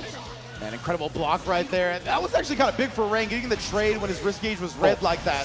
He thought he had the sword back. He was looking for the whip punish, didn't quite have it because it was like a split second too early. Second sword toss now, and he has meter for RC mix-ups, which makes him so scared. What in the confirm was that? That was wild. Yeah, Rang with the rising jump D right there. He's starting to put a read on these Red Ditto offensive sequences.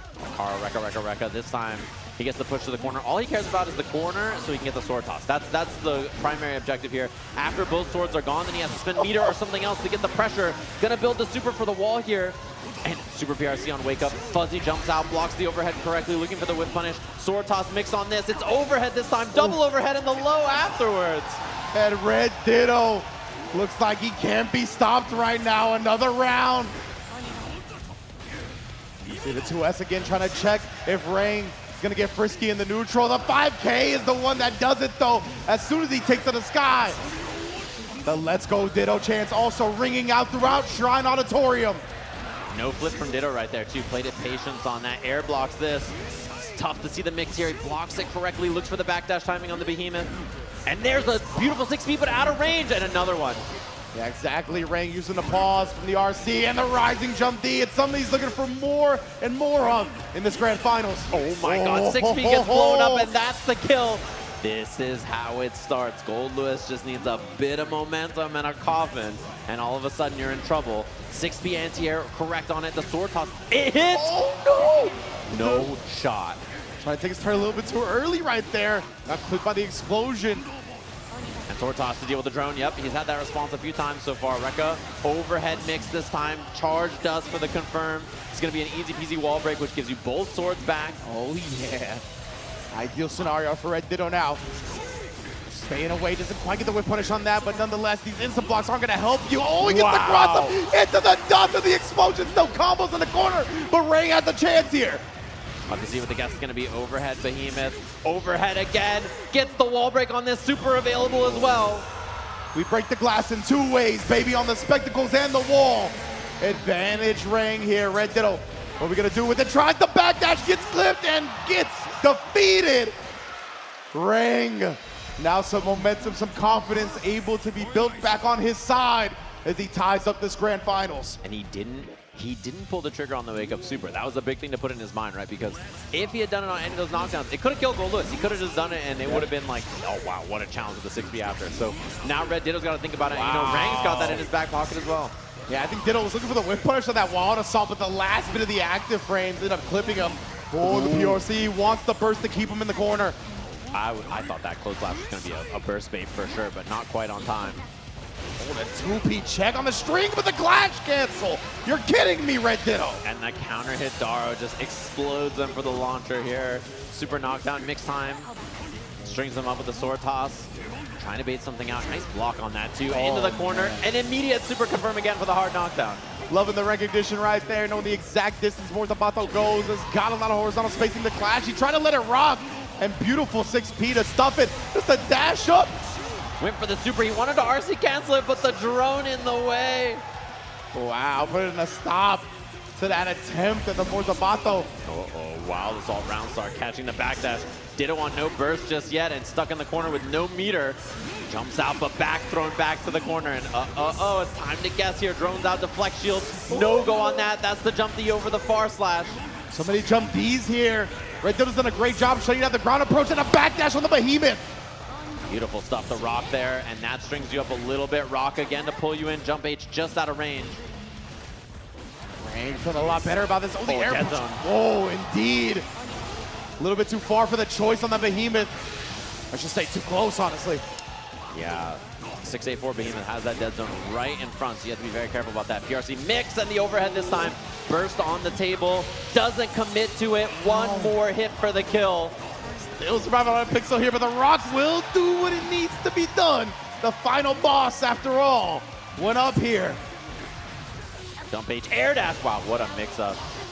No wall break, but now you're in such a bad spot. If Ren gets hit here, we'll see the burst pretty quickly, I think. And yeah, just burst on block, doesn't want to deal with the sword toss pressure. Throws the sword to try to get rid of the drone, but actually down both swords here. Yeah, most definitely cornered up. What a 5K placement, though. Oh, Red Ditto, we got a little bit too happy with it. Ate a counter hit and didn't want to see the rest of that damage. Calls out the machine gun.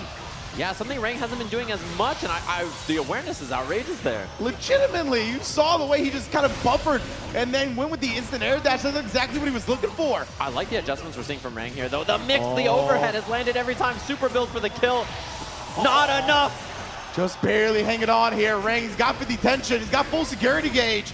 Something big can happen, but he's going to have to sacrifice so much meter to FD. And Red Ditto is one match away from being the ARC World Tour Guilty Gear Strive champion. And so many of these interactions, Rang is doing a really good job adjusting, I think, and calling out more stuff. You know, fishing with that jump D a little bit more, being passive, not getting whip punish as much, which is so much control from Red Ditto. Bagley and Red Ditto, he's been a little bit more passive himself, being careful about the way he chooses buttons on the ground to not get himself opened up by that jump D as much. Look at that, even take it to the air himself. Oh, Rock there, steals a turn, which is so important when the only one sword's available. This is a wall break immediately. Hard knockdown. Rang does have super PRC, but still a rough spot to be. Red Ditto smothering, close slash there, Rock. And there's the super on the rip, and you saw Button the close slash there. Yeah, big break. Drone's available as well, Wild Assault available. Yeah, and Red Ditto immediately gonna YRC, so he gets the block afterwards, but he just goes to the sword toss. He clips him, he kills him. Red Ditto, one round away. SoCal is coming alive. And the 5H counter hit starter, Wild Assault, should be the wall break here. Immediately does it. That positive bonus is big here. He's gonna have 50 tension very quickly for an RC mix up as well. And people are thirsty for it, the crowd's thirsty for it, they can feel it. Ring though, oh again! The coffin gets opened up by the Mortabato. We're going all the way to the wall. This is gonna be the wall splat. Chooses not to break, takes the meaty rock instead. 5K, closing all the doors. The overhead hits, and Red Ditto, your Arc World Tour 2024 Guilty Gear Strive champion. Bringing it home in Southern California. You can see the Shrine Auditorium losing their minds as Red Ditto, clinical, packing it up like it's any other match. Brother, you're the world champion. Just wrapping the controller up, and I know that all he's thinking is, I get to go play some set 14 now. This guy is excited for it.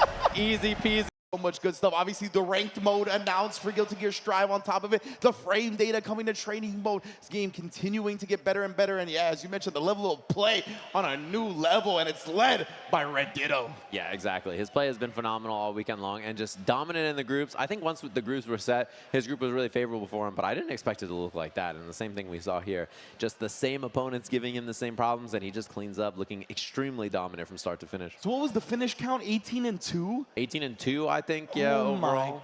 Yeah, bro. That's a wild game win percentage, to say the least, man. Red Ditto doing an extremely impressive job. And right now, let's throw it to Cola for the award ceremony. Now, unless you were in the West Coast, I don't think you called that. Let's be so real. But what a top 8. And to hand out these medals one last time, to join me on the stage, Ken Miyauchi.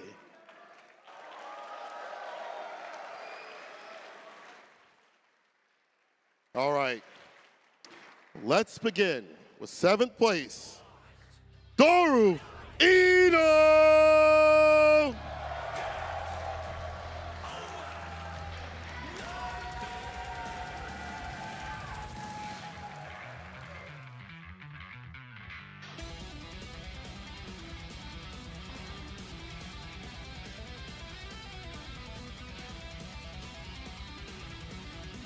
And tying in at 7th, Maya Bibi, Slash!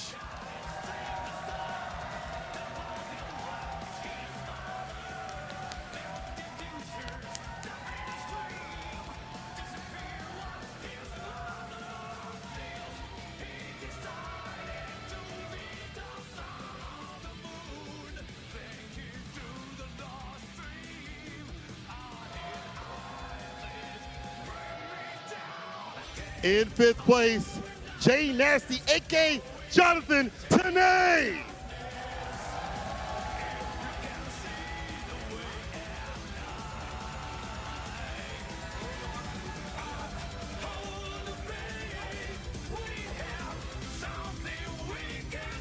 And also tying in at 5th, my Kai King, Cherara.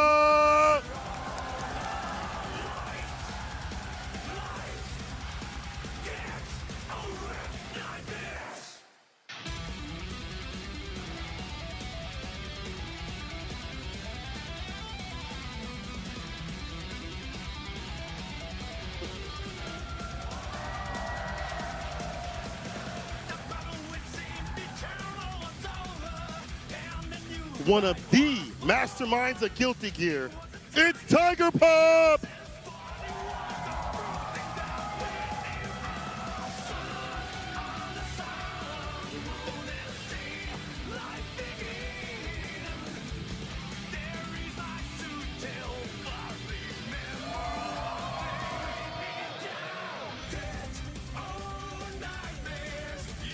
Sitting in at 3rd place, Tatuma!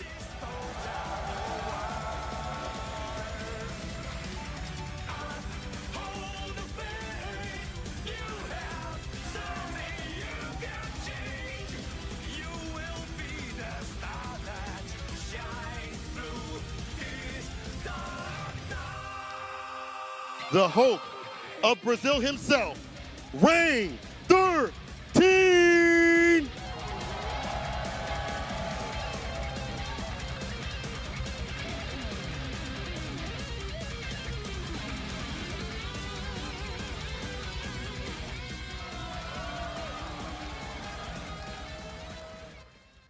And your champion of Guilty Gear Strive World Tour Finals is Red Ditto!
Whoa, Red, where you going? We gotta talk, brother. Come here, come here, come on. First of all, how'd you even lift this up? How are you, those arms, strong they look, bro? Willpower? Willpower. All right. Normally this is the time where I'd ask you like a corny question, but your people are sitting right here in front of you. So I want you to talk to them right now. Thank you for supporting me on this run. I really appreciate it.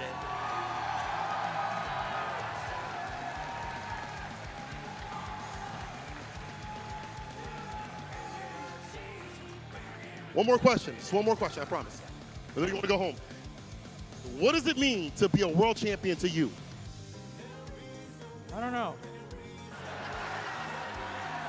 Maybe I'm just the best today. Well, you certainly are the best there is. One more thing you want to say to the people before we go home? Thank you, everybody.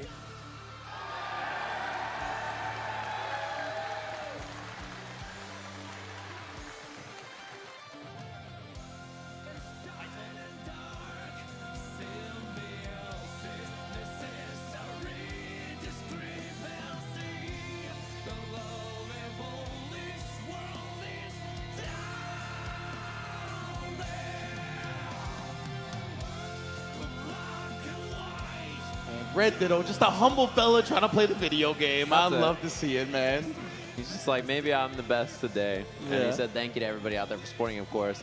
Awesome player, big fan of that guy. Check him out. He said on social media right after winning, weekend went better than expected. Yeah. I'd say so, 100%. Incredible run from Ditto, right? And just keeping himself grounded the whole time, really. Whether that be consciously or just his natural state of being, it really helped and paid off in a major dividends here at the Arc World Tour Finals presented by PlayStation Tournaments. And I think, to my knowledge, the only time I can think of where someone won an LCQ and then won a world championship after in basically any fighting game tour. I think that's like a pretty incredible thing to take note of as well. And he did it in such dominance that it's like, how is this guy not qualified in the first place? So. Legit and criminally unsponsored on top of everything else. Definitely hoping that gets fixed by the next season, of course, which has been announced already, right? Under Night, Grand Blue, and Guilty Gear Strive all going to be back for the Arc World Tour in 2025-2026. So you know that's going to be something to look forward to. But what I'm looking forward to right now, Jam, is our PlayStation Player of the Day. Who is our winner? I could probably guess. Prang, of course, second place runner-up here. Really awesome stuff showing off that world-class gold list. Thanks to everybody in the chat, especially Brazil, I'm sure, for voting for him. Really awesome player. I'm a big fan. He's been playing Gold Lewis since the beginning. Really strong in that character.